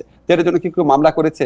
আমাদের ইউনূস স্যারের বিরুদ্ধে করা হয়েছে, রেজওয়ানার বিরুদ্ধে করা হয়েছে, আমাদের সালাউদ্দিন স্যারের বিরুদ্ধে করা হয়েছে, কত উপদেষ্টার বিরুদ্ধে করা হয়েছে। এটার জন্য কি আমরা সরকার থেকে কোনো মামলা করেছি? আমরা করি নাই। এখন ধরেন জননিরাপত্তা প্রশ্নে যখন স্বরাষ্ট্র মন্ত্রণালয় এই জননিরাপত্তা নিয়ে ডিল করে, আমি আপনাকে অনেস্টলি বলি, বাংলাদেশে এই মুহূর্তে সবচেয়ে কঠিন হচ্ছে স্বরাষ্ট্র মন্ত্রণালয় চালানো। আপনি জানেন, আমরা একটা ভঙ্গুর, একটা মানসিক শক্তির পুলিশ, ভঙ্গুর একটা ইনস্টিটিউশনে তাদেরকে কাজ করতে হচ্ছে। এই পুলিশের মধ্যে হয়তো 30 জনের অন্তরে এখনো বাকশাল, এই মধ্যে হয়তো 30 জন বিএনপি তারা বঞ্চিত, 20 জন হয়তো জামাত সেভাবে সে বঞ্চিত, এবং তাদের সে মরাল স্ট্রেংথ নাই। এগুলি সমস্ত কিছু নিয়ে জননিরাপত্তার প্রশ্ন এত বেশি প্রবলেম হয়ে যায়, মব কালচার এত বৃদ্ধি পেয়েছে, মানুষের মধ্যে তার স্বাধীনতা প্রকাশ শুধু না, স্বাধীনতা মানে স্বাধীনতা দিয়ে অন্যের স্বাধীনতাকে খর্বকরণের প্রক্রিয়া বিভিন্ন গোষ্ঠীর মধ্যে এত বেশি বৃদ্ধি পেয়েছে, এত অ্যানার্কিস্ট গ্রুপ জন্ম নিয়েছে, এবং এদের বিরুদ্ধে ব্যবস্থা নেওয়া এত স্পর্শকাতর বিষয়ে পরিণত হয়েছে। এখানে সবকিছু ঠিক মতো করা যায় না।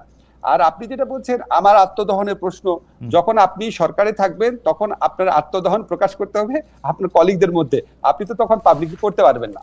কাজে পাবলিকলি করা হয় না দেখে আমাদের, আমি বা অন্য উপদেষ্টা না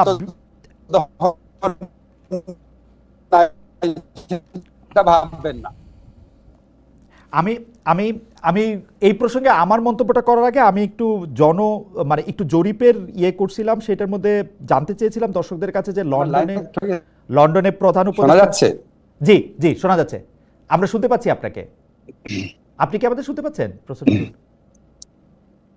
জি জি জি। আচ্ছা, আমি একটু জরিপের, এই সরকার কিন্তু একটি জনতুষ্টিমূলক সরকারি মোরললেস, কারণ আমরা দেখতে পাচ্ছি যে জনতার মধ্যে থেকে যেই কথাটা উঠতে থাকে বা যেই দাবিটা সামনে আসে, সেই দাবিটার ক্ষেত্রে আপনারা কি বলবো যে মানে একটা হার স্বীকারই করেন। এই সাব্বিরের গ্রেফতারটার ক্ষেত্রে আমি দেখতে পাচ্ছি যে তিনি আসলে যেটি করতেন সেটি হলো সরকারের সমালোচনা করতেন, ডক্টর মোহাম্মদ ইউনূসের সমালোচনা করতেন, একদমই মানে শেখ হাসিনাকে সমালোচনা করার ফলে মুশতাক তারপরে হচ্ছে যে ওগুলি আমাকে মনে করাইছে আর একটু বেশি সময় থাকলে মানে শেখ হাসিনার থেকে তো আপনারা একটু ভালো স্যার, তো একটু ভালো হচ্ছেন আর কি স্যার। মানে কিন্তু কিন্তু এটা ডিগ্রিতে তফাৎ, বৈশিষ্ট্যে না স্যার। খালেদ আমি একটু বলি, হ্যাঁ আমি কিন্তু সাব্বিরের কেসটা পুরোপুরি জানি না, এক্স্যাক্টলি সাব্বির কি লিখেছে জানি না, ফলে আপনি যেটা বলছেন না হয়তো আমি আপনাকে প্রপারলি উত্তর দিতে পারছি না। কিন্তু আমি আপনাকে বলি, আমার ফেসবুক ফ্রেন্ডদের মধ্যে যারা ঢাকা টিচার আছেন, সাংবাদিক আছেন, তারা ডক্টর ইউনূসকে যেইভাবে সমালোচনা করে, এটা আপনি শেখ হাসিনার আমলে কল্পনাও করতে পারতেন। এবং আপনি আপনি দেখেন মানে এত বাজে কথা বলেছে, মানে একটা এত বয়স্ক এত সম্মানিত মানুষ সম্পর্কে আপনি যদি এসব ক্লিপ দেখেন, এটা কি কোনো ব্যবস্থা নিচ্ছে? আমরা কি আমাদের বিরুদ্ধে কথা বলেছেন, ব্যবস্থা নিয়েছি? সাব্বিরের কেসটা যেটা আমি পুরো জানি না, উনি ফেসবুকে কি লিখেছে। প্রফেসর আসিফ নজরুল, আপনি শেখ হাসিনার দোর্দণ্ড শাসন আমলে আপনি শেখ হাসিনার উপদেষ্টাদের একজন সালমান এফ রহমান সাহেবের টেলিভিশনে বসে আপনি যেভাবে তার সমালোচনা করেছেন, মানে শুধু আপনাকে এবং নুরুল কবির ভাইকে ধরলে মানে মনে হয় যে বাংলাদেশ ওই সময় অনেক স্বাধীন ছিল, যেই কারণে আবার আলী রিয়াজ স্যার আমাকে বলছে যে আমি ফেসিবাদের পক্ষে কথা বলছি। আমি বলতেছি হচ্ছে যে আপনারা যারা বলতে চাইছেন তারা কিন্তু বলতে পারছেন, মানে হয়তো আপনাদের কিছু তো মানে ক্ষতি তো হয়েছেই, কিন্তু না খালেদ এক মিনিট, খালেদ জি বলেন। আপনি কিন্তু এই কথা আগেও বলেছেন, আমি ক্লিয়ার করি আপনাকে। আমরা যেটুক বলেছি তার চেয়ে 10 গুণ বেশি বলতে চেয়েছিলাম। আমরা বলতে চেয়েছিলাম শেখ হাসিনা হচ্ছে চোর, শেখ হাসিনা বাংলাদেশের সম্পদ পাচার করছে, তার ছেলে হচ্ছে দুর্নীতিবাজ, তার বোন হচ্ছে দুর্নীতিবাজ। আমরা বলতে চেয়েছিলাম ভারতের কাছে দেশ বিক্রি করে দেওয়া হচ্ছে। আমরা বলতে চেয়েছিলাম এই নির্বাচনগুলো করা হচ্ছে, এই ভুয়া নির্বাচন করা হচ্ছে বাংলাদেশকে ভারতের কাছে বেচে দেওয়ার জন্য। আমরা বলতে চেয়েছিলাম বাংলাদেশে একটা ভিনদেশীয় সংস্কৃতি কায়েম করা হচ্ছে, উদ্দেশ্য প্রণোদিত হবে। আমরা বলতে চেয়েছিলাম বাংলাদেশে যারা মুসলমান আছে সত্যিকারে আপনার কোন রকম রাজনীতির সাথে জড়িত না, তাদেরকে জঘন্যভাবে হয়রানি করা হচ্ছে। আমরা এরকম বহু কথা বলতে পারি নাই, যেটা বলেছি সেটা শুনেছেন দেখে আপনার মনে হচ্ছে অনেক, সেটাও শেষের দিকে অনেক কমে গিয়েছিল, অনেক। আপনি প্রোগ্রামটা করতেন যখন, তখন প্রথম দিক 2018 পর ক্রমে ক্রমে কমতে কমতে, আমি তো 2019 পরে চলে আসছি জার্মানিতে। আমি তবে 2018 মানে আমি শুনতে পাই, প্রফেসর আসিফ নজরুল দেখেন আমার শোনাটা কিরকম, আমি শুনতে পাই যে আপনাদেরকে টেলিভিশনে নেয়ার ব্যাপারে নিষেধাজ্ঞা ছিল কোনো টেলিভিশনে, কিন্তু আমি যেই শুনেছি যে আপনাকে নিষেধাজ্ঞা, আমি তখনই আপনাকে অনুরোধ করে 3 বার 5 বার 7 বার অনুরোধ করে আপনাকে টিভিতে নিয়ে আসে, আপনার মনে আছে নিশ্চয়ই। আপনি বরং মানে আমি শুনতাম অন্য টেলিভিশন আপনাকে নিতে পারে না, আর আমিও আপনাকে নিতে পারতাম না, আপনাকে অনুরোধ করে আপনি সময় দিতে পারতেন না। আচ্ছা বলি আমি পার্থক্যটা কোথায়। যেমন আমি সবচেয়ে বেশি যেতাম মতিউর রহমান চৌধুরী চ্যানেল আইতে। আপনি জিজ্ঞেস করে দেখেন চ্যানেল আইয়ের শাইখ সিরাজ, উনি যখন আমাকে বললো দেখি না কেন, আমি বললাম আপনারা প্রোগ্রামে ডাকেন না, দেখবো কি হবে। উনি আমাকে কি বলেছে জানেন? বলে আমাদের ঘরের উপর রেখা বন্দুক চালাবেন আর আমরা ঝামেলা পড়বো, আমরা আপনাকে ডাকবো। মানে ডাকার অবস্থা ছিল না। আমাকে জিল্লুর বলেছে ডাকার পর কি খারাপ পরিস্থিতিকে সম্মুখীন হতে হতো। জিল্লুর বলেছে চ্যানেল আই আপনাকে আনার পর আমাকে বলতে হচ্ছে যদি আসিফ নজরুলকে আমি 3 মাস 6 মাস পর আনতে না পারি আমি প্রোগ্রাম করবো না।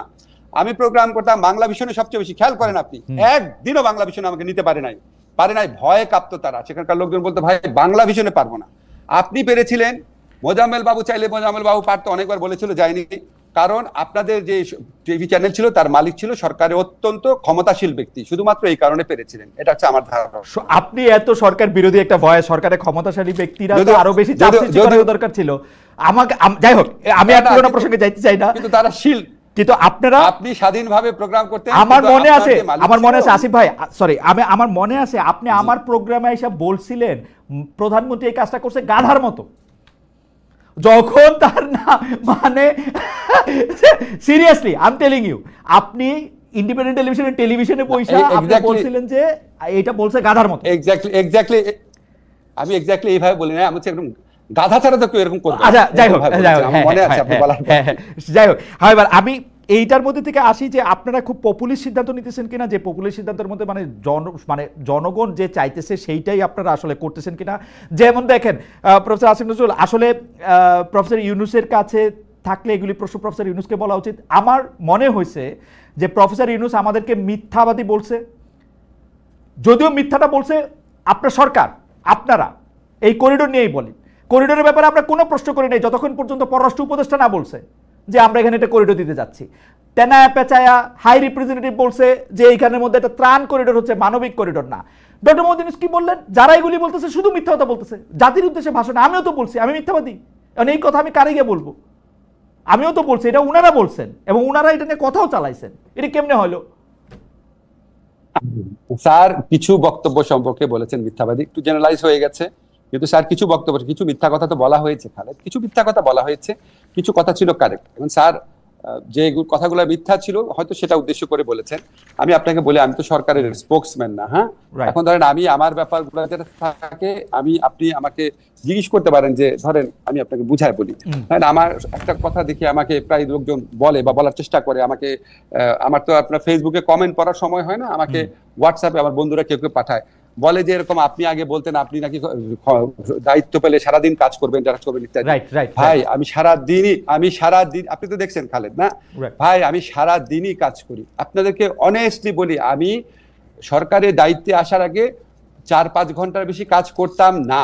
আমি এখন কমপক্ষে 12 ঘন্টা কাজ করি। আপনারা যারা সাংবাদিকরা আছেন, আমার মন্ত্রণালয়ে যায় দাঁড়ায় থাকেন, দেখেন, আপনারা আমার যারা কলিগ আছে জিজ্ঞেস করেন, আপনারা আমার বলেন আপনার কাজের কোয়ান্টিটি কি।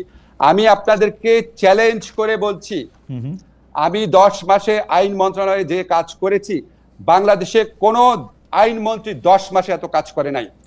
বাংলাদেশে কোনো আইনমন্ত্রী পিপিজিপি এরকম 4000 নিয়োগ দেয় নাই। বাংলাদেশে কোনো আইনমন্ত্রী 16,000 কেস প্রত্যাহারের সিদ্ধান্ত দেয় নাই। 16,000 কেস প্রত্যাহার করতে হয়েছে। এই কেসের যে কাগজপত্র আছে, চার্জশিট আছে এবং অধিকাংশ ক্ষেত্রে এফআইআর আছে, সেগুলিকে পরীক্ষা করে। আমি বলতে কিন্তু আমি আইন মন্ত্রণালয় বুঝাচ্ছি, আমার যত কাজ আছে তার মূল কৃতিত্ব হচ্ছে আমার আইন মন্ত্রণালয় কর্মকর্তারা। তারা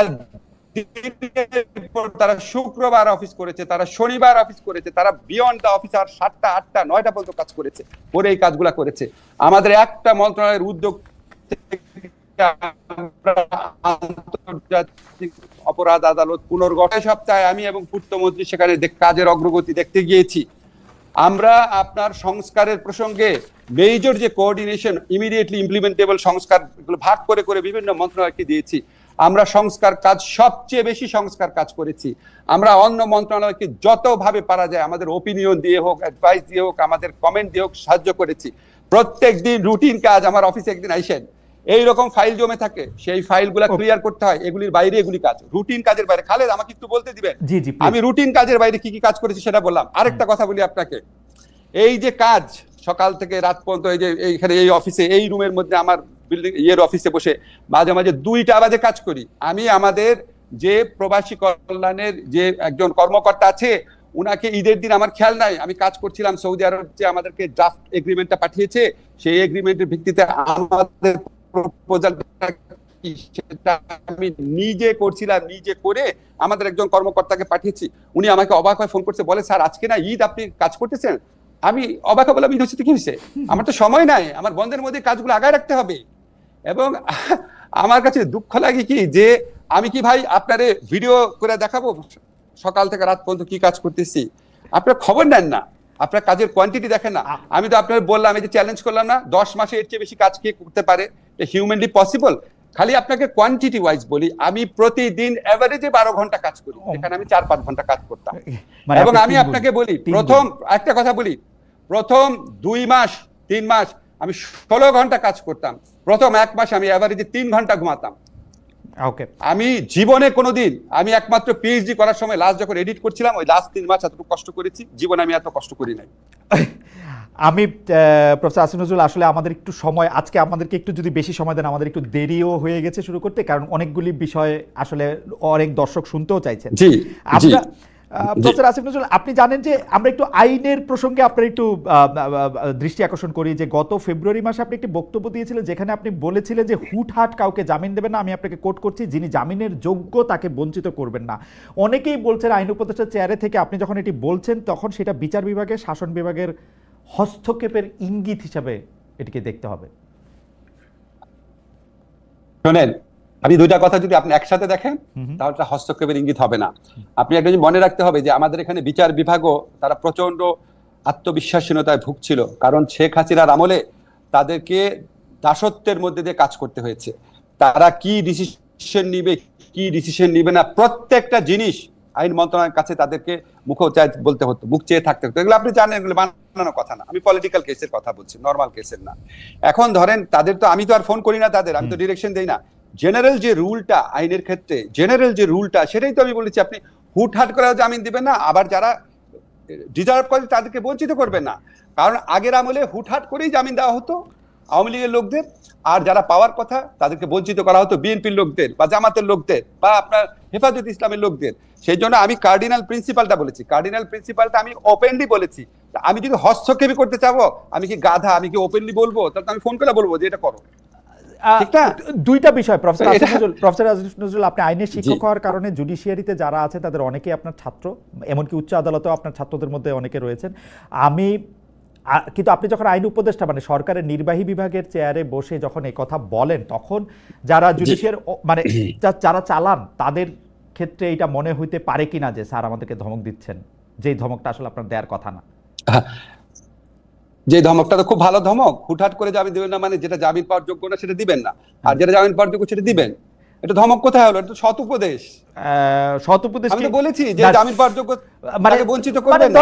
এখন আমরা আপিল টু আপিল কম্পেয়ার করি, ধরেন আনিসুল হক সাহেব যদি এই কথা বলতেন শেখ হাসিনার আমলে, আপনি এটা পছন্দ করতেন কিনা বিং ল মিনিস্টার? ঠিক এই কথাটাই আনিসুল হক বললে, হ্যাঁ আনিসুল হক এটা বললে পছন্দ করতাম না। কারণ আনিসুল হক 15 বছর বিএনপির লোকদেরকে যেভাবে জামিন বঞ্চিত করেছেন, উনার আমলে খালেদা জিয়ার যেভাবে বিচার হয়েছে, তারেক রহমানের যেভাবে বিচার হয়েছে, উনার আমলে যেভাবে গুম করা হয়েছে, ওই আমলের প্রেক্ষিতে মনে হতো এই লোকটার মধ্যে অশুভ কোনো চিন্তা আছে, প্রত্যেকটা কথার মধ্যে একটা অশুভই আছে। আমরা তো এগুলি করি নাই, আমরা তো কাউকে গুম করি নাই। কিন্তু জামিন দেওয়ার ক্ষেত্রে কি করেছেন প্রফেসর আসিফ নজরুল, আপনি একটু দৃষ্টি আকর্ষণ করতে চাই। ধরেন আমার বন্ধু শাকিল, তার স্ত্রী রূপা, তাদের বিরুদ্ধে যে হত্যা মামলা হয়েছে, সেই হত্যা মামলায় তাদের জামিন পাইতে কোন জায়গায় আটকায়? আমি তো আটকানোর জায়গা দেখি না। মামলা থাক, হত্যা মামলা থাক, আরো 10টা মামলা থাক, কিন্তু তাদেরকে জামিনে কোথায় আটকায়? আমি তো আইনের জামিনে আটকাইতে দেখি না স্যার, আমাকে যদি একটু আলোকিত করতেন। একই তো কথা, সরকারের পছন্দ করে না, আপনারা এখন মানে সরকারের বিরুদ্ধে, সেজন্য আপনি আদালতে রাইখা দিচ্ছেন, মানে তাদের জামিন হবে না। আজকে 10 মাস হয়েছে। আচ্ছা, আমি মাঝখানে আপনার কথা শুনি নাই, বাট আমি বুঝতে পারছি আপনি শাকিল, ফারজানার কথা বলেছেন।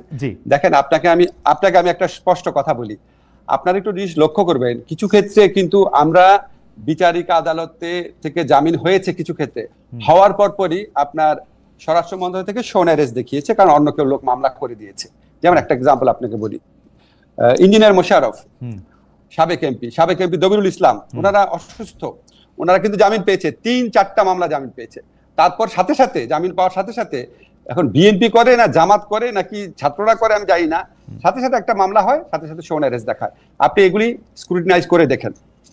কিছু ক্ষেত্রে ধরেন একটা গণ আন্দোলনের পর, যেখানে গণ অভ্যুত্থানের পর, যেটা একটা বিপ্লবের সম্ভাবনা সম্পর্ক, যেখানে সত্যি 1000 থেকে 1500 লোক মারা গেছে, যেখানে হাজার হাজার লোকের অঙ্গহানি হয়েছে, যেখানে এত বড়, আপনি খেয়াল করেন খালেদ, যখন এরশাদ আমলে টোটাল 9 বছরে 42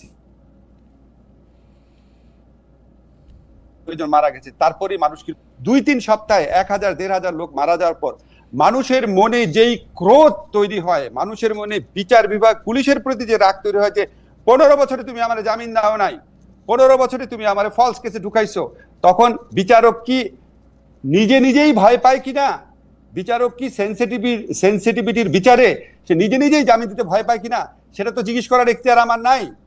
এগুলি অনেক কিছু ডাইমেনশন আছে। এই পরিস্থিতি বাংলাদেশে কখনো হয় নাই। আমি আপনাকে শুধু একটা তথ্য দেই, কারণ আমারও কিছু বন্ধু বান্ধব আছে যারা এখন সরকারি চাকরি করেন, তাদের একজনের সঙ্গে পরিচয় করাই দিলেন, তিনি উত্তরাঞ্চলের একটি জেলা শহরের চিফ জুডিশিয়াল ম্যাজিস্ট্রেট। আমাদের সমন্বয়কদের একজন তাকে একটা ফোন করা ওইখান থেকে উদ্যোগ করায় নিয়ে আসছেন। এই হচ্ছে গল্প। তারপরে আর স্বাভাবিকভাবে মামলা কার্যটা কেমনে চলবে? আর আমাদের দর্শকদের মধ্যে দুইটা জায়গায় না, আপনার চিফ জুডিশিয়াল ম্যাজিস্ট্রেট, তো চিফ জুডিশিয়াল ম্যাজিস্ট্রেট আইন মন্ত্রণালয়ের অধীনেই। অসম্ভব কোন সমন্বয়কের ফোনে চিফ জুডিশিয়াল ম্যাজিস্ট্রেট চেঞ্জ করব? পরীক্ষা হয়তো আপনার অজান্তেও হইতে পারে, আমি জানি না। তাকে অসম্ভব হতে পারে, আমি জানি না, কিন্তু অসম্ভব। আচ্ছা, আপনি আমাকে এরকম চিনেন? না, আমি শেখ হাসিনাতে ভয় পাই না, একটা সমন্বয়ক বলবে আমি ওটা চেঞ্জ করে দিব। আচ্ছা এখন শোনেন, আমাদের এখানে কিছু চেঞ্জ হয়েছে। যেটা হয়েছে, আপনার স্থানীয় পর্যায়ে আইনজীবীদের সাথে খারাপ সম্পর্ক হয়ে গেছে, খুব খারাপ অবস্থা। কিছু কিছু বিচারক আছে, তারা ইনসিকিউর ফিল করেছে, বিকজ ওই এলাকায় তাদের জাজমেন্ট নিয়ে অনেক প্রশ্ন আছে, মানুষ ক্ষিপ্ত ছিল, তারা রিকোয়েস্ট করে জায়গা চেঞ্জ করেছে। আর কিছু কিছু বিচারকের বিরুদ্ধে প্রচন্ড অভিযোগ ছিল, তাদের ক্ষেত্রে জায়গা চেঞ্জ করা হয়েছে। এখানে কোনো সমন্বয়কের কথায় বা কারো কথায় আমরা কাউকে পরিবর্তন করি নাই, সরি। ওকে, আপনাকে যে বলেছে, আমি তাকে চ্যালেঞ্জ করলাম, আপনি উনাকে বললেন আমার সাথে গোপনে যায় দেখা করে বলতে দেখাতে, আমি তাকে প্রতিকার দিব যদি এরকম কিছু আমার অজান্তেও হয়ে থাকে। আচ্ছা ঠিক আছে, আমি তাকে বলবো অবশ্যই, এবং তিনিও নিশ্চয়ই আজকে এই অনুষ্ঠান দেখছেন এবং তিনি নিশ্চয়ই সরাসরি বলবেন হয়তো। আর আমাদের দর্শক আরেকটা প্রশ্ন করেছেন যে এই যে 4-5টা বিষয় নিয়ে, একটা হচ্ছে চিন্ময় কৃষ্ণ দাসের জামিন, 2 হচ্ছে সাগর রুনির হত্যাকাণ্ডের ব্যাপারে আপনি কোনো এটা কিছু বলবেন কিনা, সবচেয়ে বেশি প্রশ্ন আর কি এগুলি নিয়ে, এবং বিডিআর মিউটিনি যেটা আছে সেটার ক্ষেত্রে সরকার কোনোভাবে ওই মামলাটাকে সেনাবাহিনীর ভয়ে বা অন্য কোনো কিছুর কারণে প্রভাবিত করতেছে কিনা। চিন্ময় কৃষ্ণ দাস, প্রথম কথা হচ্ছে বাকি যে দুটো প্রসঙ্গ বলছে সেটা আমার মন্ত্রণালয়ের অধিভুক্ত বিষয় না, আমি এটা সম্পর্কে আপনাকে কারেক্ট ইনফরমেশন দেওয়ার মতো অবস্থায় নাই। চিন্ময় কৃষ্ণ দাসের ব্যাপারে উনি সম্ভবত হাইকোর্টে জামিন পেয়েছিলেন, রাইট? হাইকোর্টে জামিন পেয়েছিলেন, হাইকোর্টে জামিন পাওয়ার পর এগেইন ওনাকে বোধহয় নতুন কেস দেওয়া হয়েছে। আপনি একটু খোঁজ দিয়েন, যখন একটা নতুন কেস দেওয়া হয় ওই কেসটা কি আমরা পুলিশ দিয়েছে বা সরকার দিয়েছে, আপনি একটু খোঁজ দিয়ে দেখেন। আপনাকে আমি একটা জিনিস চ্যালেঞ্জ করে বললাম, আপনি বলতে চান শেখ হাসিনা গভর্নমেন্টের সাথে আমাদের পার্থক্য হচ্ছে শেখ হাসিনা গভর্নমেন্ট আমলে পুলিশ নিজে মামলা দিত, আমাদের সময় পুলিশ মামলা দিয়েছে কিনা আপনাকে চ্যালেঞ্জ করলাম। মামলা দেয় বিএনপির লোক, মামলা দেয় জামাতের লোক, মামলা দেয় ছাত্রদের নেতৃত্বে পরিচিত গণঅভ্যুত্থানের ক্ষতিগ্রস্ত ব্যক্তিরা, মামলা দেয় আপনার কিছু আইনজীবী যোগ সাজসে, মামলা হয় ক্ষোভ থেকে, মামলা হয় বিচারের প্রত্যাশা থেকে, মামলা হয় ব্যবসা বাণিজ্যের লোভ থেকে, কোনোটার মধ্যে সরকার কোনোভাবে ইনভলভ না। এখন একটা এরকম পরিস্থিতিতে 15 বছর যারা ক্ষুব্ধ, বিরক্ত, বঞ্চিত, মর্মাহত, ক্রুদ্ধ, তাদের প্রত্যেকটা অ্যাকশনকে আমরা খালি আহ্বান জানাতে পারি। আমি তো ওই অ্যাকশনের পার্ট না, আমি তো সেটা করছি না। শেখ হাসিনা আমলে সরকার নিজে করতো মামলা। ওকে, আমরা প্রফেসর আসিফ নজরুল, আপনি যেমন আমাকে মানে আমার মতো অনেক সাংবাদিকের যেরকম মানে এক ধরনের আলোকবর্তিকা আইডল, আইনের ক্ষেত্রেও কিন্তু অনেকে আপনাকে এরকমভাবে শিক্ষক মানেন এবং আপনার সরাসরি ছাত্রও রয়েছেন। আপনি স্নেহ করেন একজন মানে প্রথিতযশা আইনজীবী, আমার থেকে একটু বয়সে কম, ব্যারিস্টার জ্যোতির্ময় বড়ুয়া ফেসবুকে লিখেছেন এটিএম আজহারের প্রসঙ্গে মামলায় আইনজীবী, আমি তাকে কোট করছি যে তিনি আগের প্রসিকিউশনের দায়িত্ব নেবেন না। তিনি বলেছিলেন, এটিএম আজহারের মামলায় আইনজীবী বলেছেন তিনি আগের প্রসিকিউশনে কাজের দায়িত্ব নেবেন না। তিনি এও বলেছেন তিনি আগে বিরাট সংখ্যক অভিযুক্তের পক্ষে লড়েছেন, এটা নিশ্চিত কনফ্লিক্ট অফ ইন্টারেস্ট। তিনি মানে আমরা যদি তার কথা এরকম শেষ করি যে এরকম পরিস্থিতিতে আসামিকে খালাস দেয়া ছাড়া কোর্টের আর কিছুই করার ছিল না, ফলে এক্ষেত্রে আইন উপদেষ্টা ভালো বলতে পারবেন কেন তিনি কনফ্লিক্ট অফ ইন্টারেস্ট বিবেচনা রেখে প্রসিকিউটর নিয়োগ দিলেন না। এক পর্যায়ে ব্যারিস্টার জ্যোতির্ময় বড়ুয়া এরকম বলেছেন যে আসামি পক্ষের আইনজীবীর দুর্দান্ত সাবমিশনের বিপরীতে ট্রাইব্যুনাল পক্ষের আইনজীবী ছিলেন নেহায়েত শিশু। আপনি এই বিষয়টি খেয়াল করেছেন কিনা, এবং ব্যারিস্টার জ্যোতির্ময় বড়ুয়া এর জন্য মানে আপনাকেই আসলে মানে আপনাকে লক্ষ্য করে প্রশ্নটা অন্তত করেছেন, আপনি যদি একটু দেখতেন। আপনাকে একটা জিনিস বলি, আমি তো জ্যোতির্ময়কে স্নেহ করতাম। তো আমাকে কিছুদিন আগে জ্যোতির্ময় একটা স্ট্যাটাস একজন আমাকে ইয়েতে পাঠিয়েছে হোয়াটসঅ্যাপে। জ্যোতির্ময়ের বক্তব্যটা ছিল আমার মতো একটা গর্ধব শ্রেণীর লোক কিভাবে আইন উপদেষ্টা হলো আর কি। তো উনি যারা গর্ধব ভাবে, তো ওনার কাছে আবার আপনি চিন্তা করেন, আমি একটা ইন্টারন্যাশনাল হতে পিএইচডি করা, 2টা পোস্টডক করা, আমার 8-10টা ইন্টারন্যাশনাল জার্নালে লেখা আছে, আমি একটা পত্রিকাতে ল বিষয়ে লিখছি এত বছর যাবত, যে তার সম্পর্কে এরকম কমেন্ট করতে পারে, তার কমেন্ট তো আমি গুরুত্ব দিয়ে পড়ি না। সে কি বলছে আমি তার কোনো কমেন্ট পড়ি না, কারণ যে এই ধরনের কমেন্ট করতে পারে তার কথার সাবস্টেন্স নিয়ে আমি চিন্তা করি না। কিন্তু আমি এটা জানি, আমাকে প্রসিকিউশন টিমের থেকে ওরা একটা প্রতিবাদ লিপি দিয়েছে জ্যোতির্ময়ের এই ধরনের বক্তব্যের পর, তারা একটা প্রতিবাদ লিপি দিয়েছে।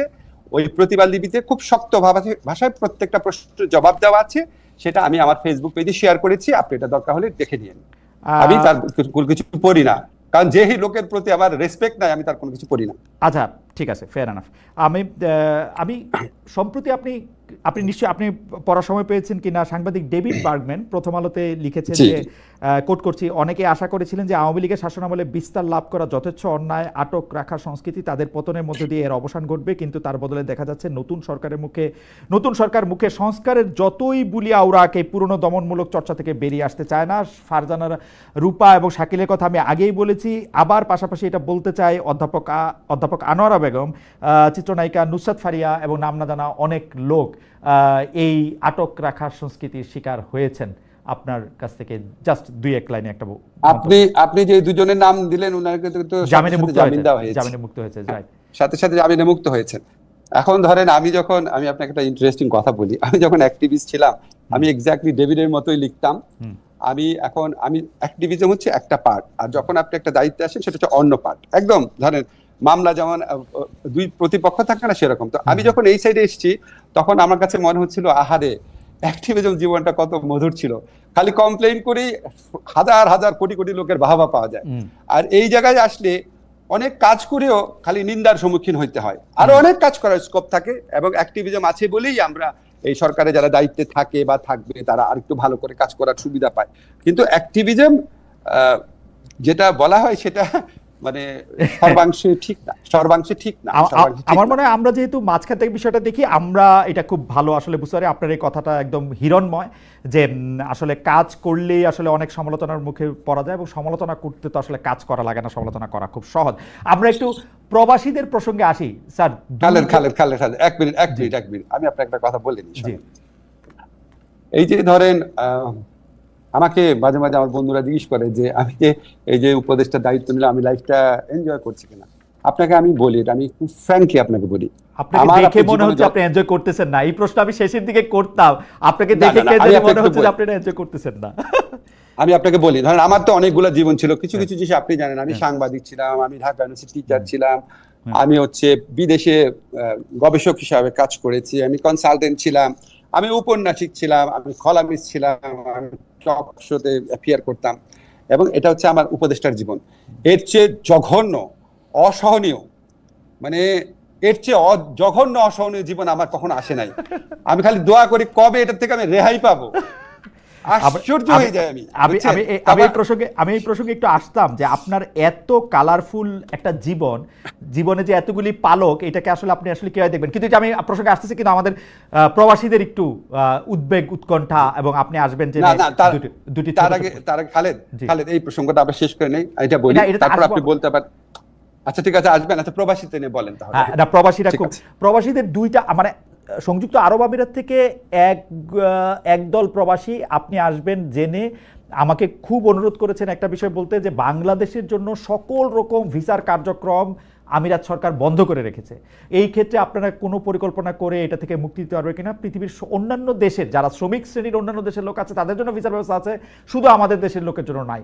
এখন তারা খুব কাতর হয়ে মানে আপনার কাছে একটু জানতে চাইছে যে এটার ব্যাপারে সরকার কিছু করছে কিনা। ভাই আপনাদেরকে আমি একটা প্রশ্ন করি তো ভাই, কেন নাই?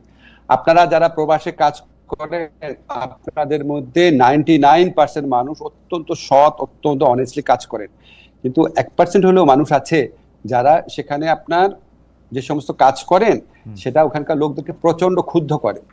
আপনারা জানেন যে এখানে আপনার ওরা বাংলাদেশ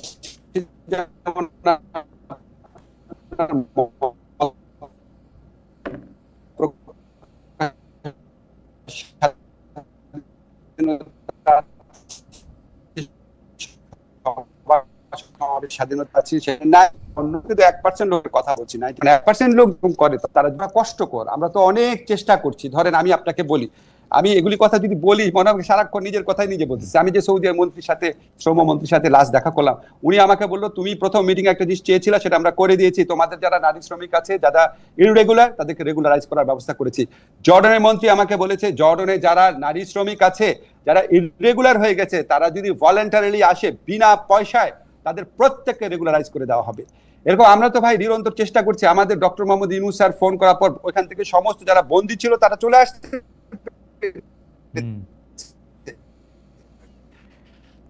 কিন্তু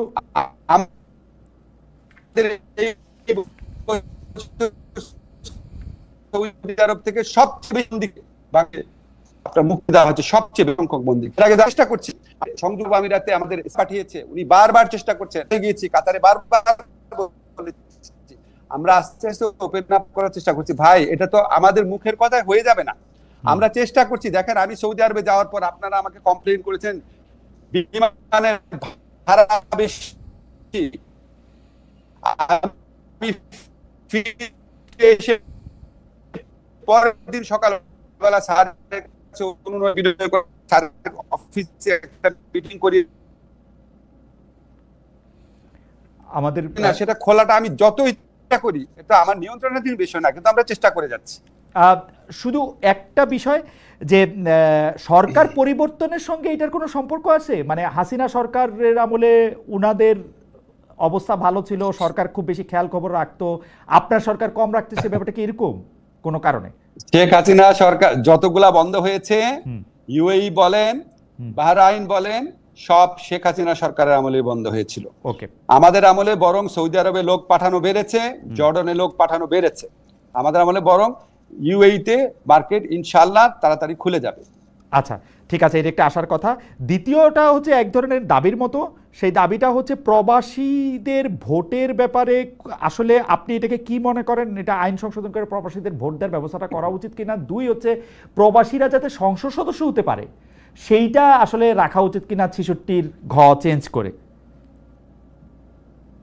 ভাই দ্বিতীয়টা আমি বলতে পারবো না, ওটা তো সংবিধান পরিবর্তন সংক্রান্ত বিষয় আছে। প্রবাসীদের ভোটাধিকার প্রদান করার জন্য ডক্টর মোহাম্মদ ইউনূস দৃঢ়ভাবে সংকল্পবদ্ধ।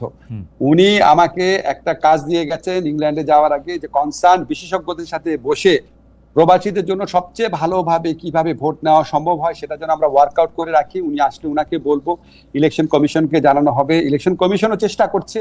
আমরা মানে কি বলবো, এর চেয়ে বড় আনন্দ আর কিছুই হবে না আমাদের জন্য।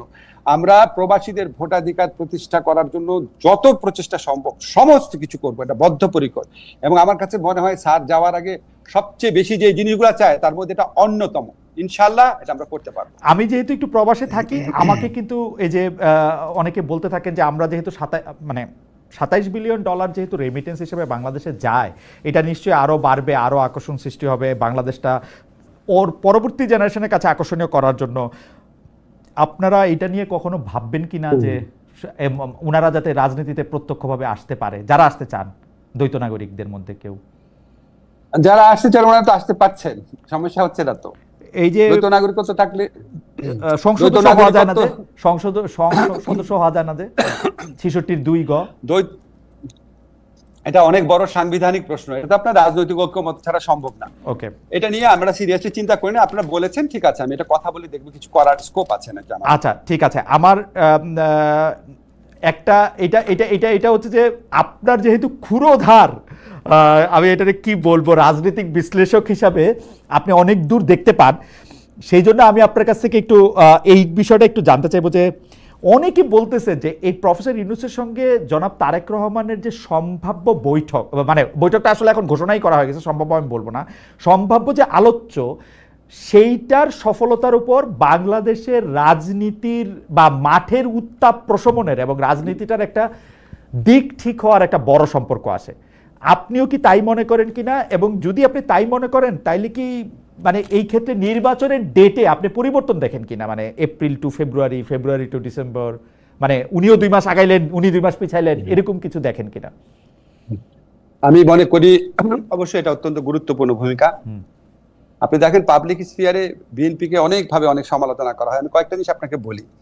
আমরা যখন রাজনৈতিক দলগুলোর সাথে মিটিং এ বসি, আপনার কি বিশ্বাস হবে আমরা বিএনপির 2 জন ডাকলে জামাতেরও 2 জন ডাকি, এনসিপিরও 2 জন ডাকি। এমনকি এমন প্রোগ্রাম আছে যেখানে গণতান্ত্রিক বাম মঞ্চ যে মান্না ভাইদের, সেখান থেকে দাওয়াত পেয়েছে 3 জন, বিএনপি থেকে দাওয়াত পেয়েছে 2 জন। বিএনপি এগুলি নিয়ে কোনোদিন কমপ্লেইন করে নাই। বিএনপি প্রত্যেকটা সংস্কারের মিটিং এ সবচেয়ে বেশি অংশগ্রহণ করেছে বিএনপি, 3 দিন টানা অংশগ্রহণ করেছে। অধিকাংশ আপনি দেখবেন কেউ ফটো কার্ড বানায় বিএনপিকে ভিলেনাইজ করার চেষ্টা করা হয়, অধিকাংশ সংস্কার প্রস্তাব তারা রাজি হয়েছে, কিছু কিছু ফরম্যাটের তাদের আপত্তি রয়েছে।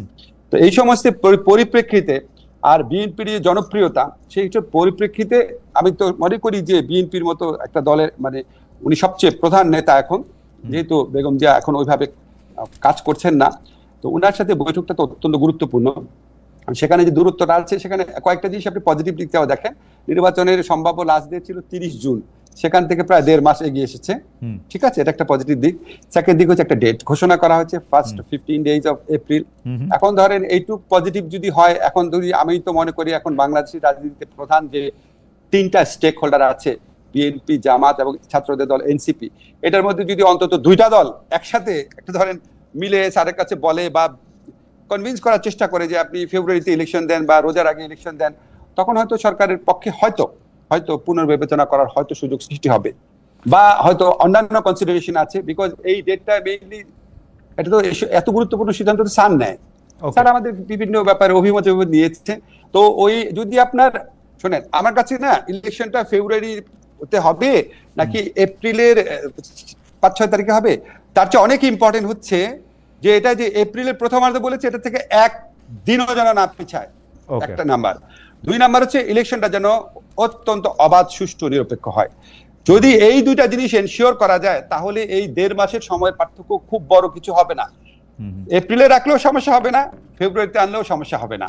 এখন এই জিনিসটা আমরা সবাই মিলে বুঝে, আমরা এত স্ট্রাগলের পথ একসাথে আসছি, এই পথটুকু যদি আমরা একসাথে যেতে পারি, সেটা আমার মানে ব্যক্তি আসিফ নজরুল সাহেবের প্রত্যাশা থাকবে। প্রফেসর আসিফ নজরুল, আমাদের শেষ প্রসঙ্গ, এবার একটু আপনার বিষয়ে আমরা একটু কথা বলতে চাই। আপনি আসলে অনেক ব্যস্ত থাকার কারণে সোশ্যাল মিডিয়ায় সময় দিতে পারেন না হয়তো বেশি খুব একটা। আপনি খেয়াল করলে দেখবেন আপনাকে নিয়ে প্রফেসর ইউনূসের পর আপনি হচ্ছেন সবচেয়ে বেশি মোস্ট টকড পারসন ইন, মানে সবচেয়ে বেশি কথা বলার লোক হচ্ছেন আপনি, যে যাকে নিয়ে কথা হয়, এবং সুন্দর সুন্দর ট্রলও হয় আপনাকে নিয়ে। সুন্দর সুন্দর ট্রলের মধ্যে কেউ হয়তো আপনাকে আপনার মুখের বা বলার বাচনভঙ্গি নকল করে হাই আল্লাহ জানো খালেদ বা ওরকম করেও আসলে অনেকগুলি কথা আছে।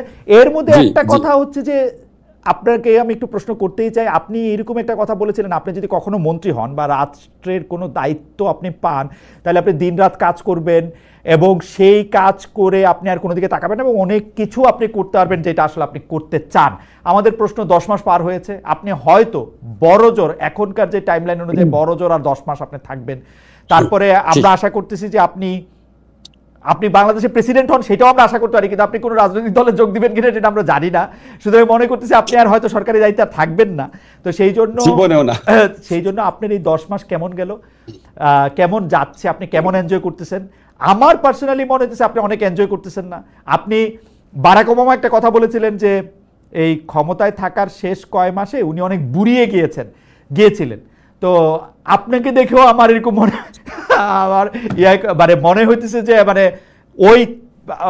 এইটা আসলে আপনার কেমন ছিল, যে মানে এই 10 মাস আপনি যদি আমাদের বলেন। আপনাকে তো আমি তো বলেন, এটা মানে অকল্পনীয় পরিশ্রমের কাজ, অকল্পনীয় পরিশ্রম। আমি আপনাদের যেটা বলতাম যে দিনে রাত কাজ করব, আমি সত্যি দিনে রাত কাজ করি। আপনারা যতভাবে পারেন ইনফরমেশন নিয়ে জিজ্ঞেস করে দেখেন, আমার মন্ত্রণালয়ে যায় ক্যামেরা ফিট করে রাখেন কটার সময় আসি, আমার যাতে যারা রাত 1-2টা পর্যন্ত মিটিং করে নাম দিয়ে দেবো, কেউ যদি ইনভেস্টিগেট করতে আইসেন আমার কাছে। হ্যাঁ, 12-14 ঘন্টায় কাজ করি, এত পরিশ্রমের ধাক্কা পড়েছে। তারপর বিশাল টেন্স মুহূর্ত, ধরেন আমার সবচেয়ে কষ্ট লাগে, ধরেন যেই কাজের সাথে আমার বিন্দুমাত্র সম্পর্ক নাই, সেটার দায় দায়িত্ব যখন আমাকে দেওয়া হয়, এটা আমার খুব কষ্ট লাগতো। এখন একসেপ্ট করে নিয়েছি, কিছু করার নাই। আর একটা জিনিস হচ্ছে, ধরেন আমি কিছু জিনিস চাচ্ছি হয়তো, কিন্তু আমি করতে পারছি না। ধরেন আমি ল ডিপার্টমেন্টে যখন টিচার ছিলাম, আমি যেটা চাইতাম সেটা কি করতে পারতাম। তা আমি তো সরকারি 23 জন মন্ত্রীর একজন মন্ত্রী, তা আমি যেটা চাচ্ছি সেটা সবসময় হচ্ছে না। কিছু ক্ষেত্রে এটা আমার জন্য একটু কষ্টদায়ক হয়, বেদনাদায়ক হয়। কিছু ক্ষেত্রে আমার কাছে মনে হয় যে যারা আমাকে মনে করতো, ধরেন যাদের সাথে আমি বিবৃতি দিতাম, যারা হিউম্যান রাইটস নিয়ে কাজ করতো, তারা কিভাবে যে এরকম সিচুয়েশন হচ্ছে, আসিফ নজরুল এটা একসেপ্ট করছে, এই করছে, তাদের তো আমি আর বলতে পারছি না। সেটা আমি তো ইন্ডিভিজুয়াল, আমার কথা আমি একসেপ্ট করছি না কোনোটাই বলতে পারছি না। এগুলি সব খারাপ ফিলিংস এর কথা। আপনাকে আমি একটা জিনিস বলি, আমি অনেস্টলি বলছি, উইথ হাইন্ডসাইট যদি আমাকে দেখানো হতো মন্ত্রিত্ব মানে এই উপদেষ্টা জীবন মানে হচ্ছে এই, কোনো দিন আমি রাজি হতাম না, প্রশ্নই আসে না। কিন্তু আপনাকে একটা কথা আমি বলি, আমার একটা অপার আনন্দের জায়গা আছে, এটা আপনাকে আমার বলতেই হবে। সেটা না হলে এটা একটা অপরাধমূলক কাজ হবে। সেটা হচ্ছে আমি কিছু কাজ করার সুযোগ পাই, কিছু দায়িত্ব পালন সুযোগ পাই, সেটা আমাকে অপার আনন্দ দেয়, যেটা আমি এই অ্যাডভাইজার পজিশনে না আসতে করতে পারতাম না। যেমন ধরেন আমাদের মাহমুদুর রহমান ভাই, ওনাকে আমি খুব পছন্দ করি। উনার প্রেস যখন আটকে রাখা হচ্ছিল, যখন ওনার প্রেসের এই কাগজপত্র নাই পুড়ে ঢুরে গেছে, এই জন্য অনেক ধরনের আপনার আমলাতান্ত্রিক জটিলতা দেখে যখন এটা ছাড়াচ্ছিল না, তখন আমি একটা প্রত্যক্ষ ভূমিকা রেখেছিলাম, যেটা তাড়াতাড়ি করে যেন দিয়ে দেওয়া হয়। আমি যেদিন দেওয়া হয়েছে, আমার কাছে আবদাল ভাই এসেছিলেন, ওনার পত্রিকা নির্বাহী সম্বন্ধে আমার প্রচন্ড ভালো লেগেছে। আবার ধরেন যে আবু বকর আছে না, আপনার ঢাকা বিশ্ববিদ্যালয়ে মারা গিয়েছিল, আবু বকরের ছোট ভাই, আবু বকরের বাবা আমার সাথে দেখা করতে এসেছিলেন। ওনারা প্রচন্ড দরিদ্র জীবন যাপন করেন। তো আবু বকরের ভাইয়ের একটা চাকরি, ছোটখাটো চাকরি যখন ব্যবস্থা করতে পেরেছি, আমার প্রচন্ড আনন্দ লেগেছে। আমার এখানে একটা আহত ছেলে যখন আসার পর আমাদের মন্ত্রী হিসাবে সর্বোচ্চ 50,000 টাকা পর্যন্ত দেওয়ার একটা বাজেট আছে, একটা খাত আছে। খুব অল্প 6 লাখ 10 লাখ টাকা কিন্তু একবারে 50,000 পর্যন্ত দিতে পারি। সেরকম আপনারা যখন কাউকে দিতে পারি তখন খুব ভালো লাগে, কারণ কাউকে 50,000 টাকা একবারে দেওয়ার সামর্থ্য আমার কোনোদিনও ছিল না, ভবিষ্যতে কখনো হবে না, কখনোই হবে না। এরকম আপনার ধরেন এগুলো যদি আমি বলতে থাকি, তখন হয় কি, ধরেন মানুষ বলে যে আচ্ছা আপনি কি করেন। এখন আমি যদি প্রত্যেকদিন কি করেছি বলতে থাকি, কতগুলা লোক আসে দেখা করে, তাদের সমস্যা সমাধানের চেষ্টা করি, এটা যদি বলতে থাকি শোনেন, তখন তো এটা একটা অসহনীয় ব্যাপারে পরিণত হবে যে এই লোকটা কি পাগল লাগে, সারাদিন কি কি ভালো কাজ করছে এটা বলতে থাকে। ভাই আমি সারাদিন চেষ্টা করি। যদি আমি কম পারি, তাহলে মনে করেন আপনারা যারা সমালোচনা করবেন, ভাই আপনার চেয়ে আমার বুদ্ধি কম, আপনার চেয়ে আমার অভিজ্ঞতা কম, আপনার চেয়ে আমার পড়াশোনা কম, হয়তো এই কারণে, কিন্তু চেষ্টা, ইচ্ছা, প্রচেষ্টা এর একটাও হয়তো ঠিক না। কিন্তু প্রফেসর আসিফ নজরুল, আমি যদি আপনাকে প্রশ্ন করি, আপনি যেহেতু শিক্ষক মানুষ, আপনার এই 10 মাসের এই উপদেষ্টা জীবনে আপনি যা করেছেন, তাতে কি আপনাকে পাস মার্ক দিবেন, এভারেজ মার্ক দিবেন, এভাব এভারেজ গ্রেড দিবেন, কি দিবেন? আমি কোনো মার্কস দিব না, আপনারা মার্কস দিবেন। আমি যখন চলে যাব, আমি কি করেছি সব বলবো। আপনারা যারা এই আমি শুধু চেষ্টাটার ক্ষেত্রে মানে আপনি আপনার যে এফোর্টটা দিয়েছেন সেটার ক্ষেত্রে কি আপনি মানে সন্তুষ্ট, যে মানে বা এরকম কি যে আপনি তার চেয়ে বেশি দিতে পারতেন, এরকম কি? আপনি যদি ফিজিক্যাল পরিশ্রমের কথা বলেন, আমার পক্ষে এভারেজ 12 ঘন্টার বেশি কাজ করা সম্ভব না। আমি কোনো সময় 14-16 ঘন্টাও কাজ করেছি, সুতরাং বিন্দু বেশি সময় দিতে পারতাম না। আর আপনি যদি বলেন আমি আরো বুদ্ধিমত্তার সাথে কোনো কাজ করতে পারতাম নাকি, সেটা তো ভাই আমি বলতে পারবো না। আমার বুদ্ধি তো কোয়ান্টিফাই করা যায় না, কাজের পরিমাণটা কোয়ান্টিফাই করা যায়, কাজের পরিমাণে আমি মোটামুটি একটা অ্যানসার পাইছি। আপনার যে বস আছে, সেই বস কি আপনার উপর খুশি? মানে প্রচন্ড খুশি। বস আপনার উপর খুশি? প্রচন্ড খুশি। আপনি ইউনূস স্যারের কথা বলছেন? জি জি জি, প্রচন্ড খুশি। আপনাকে একটা এক্সাম্পল বলি। ধরেন আমাদের যখন যে বাংলাদেশ ব্যাংক সংক্রান্ত যখন একটা তদন্ত কমিটি করা হলো আর কি, তখন আমি বারবার বলছিলাম, স্যার আমাকে দিয়ে না, আমার অনেক কাজ আছে, আমার অনেক কাজ আছে। 2-3 অন্যদের নামটা উঠলো, স্যার বলে না, তোমার না দিলে কাজ হবে না, তুমি থাকবা। তো এরকম অনেক কিছু আমাকে দিয়ে দেন। তুমি যদি অনেক খুশি না থাকেন, এটা আরেকটা তৃপ্তি। প্রচন্ড খুশি। এই প্রশ্নটা শুধু ডক্টর আসিফ নজরুলকে চেয়ারে থাকা অবস্থায় করা যায়। আপনি কি বসের উপরে খুশি? মানে প্রফেসর ইউনূসের কার্যক্রমে কি আপনি খুশি?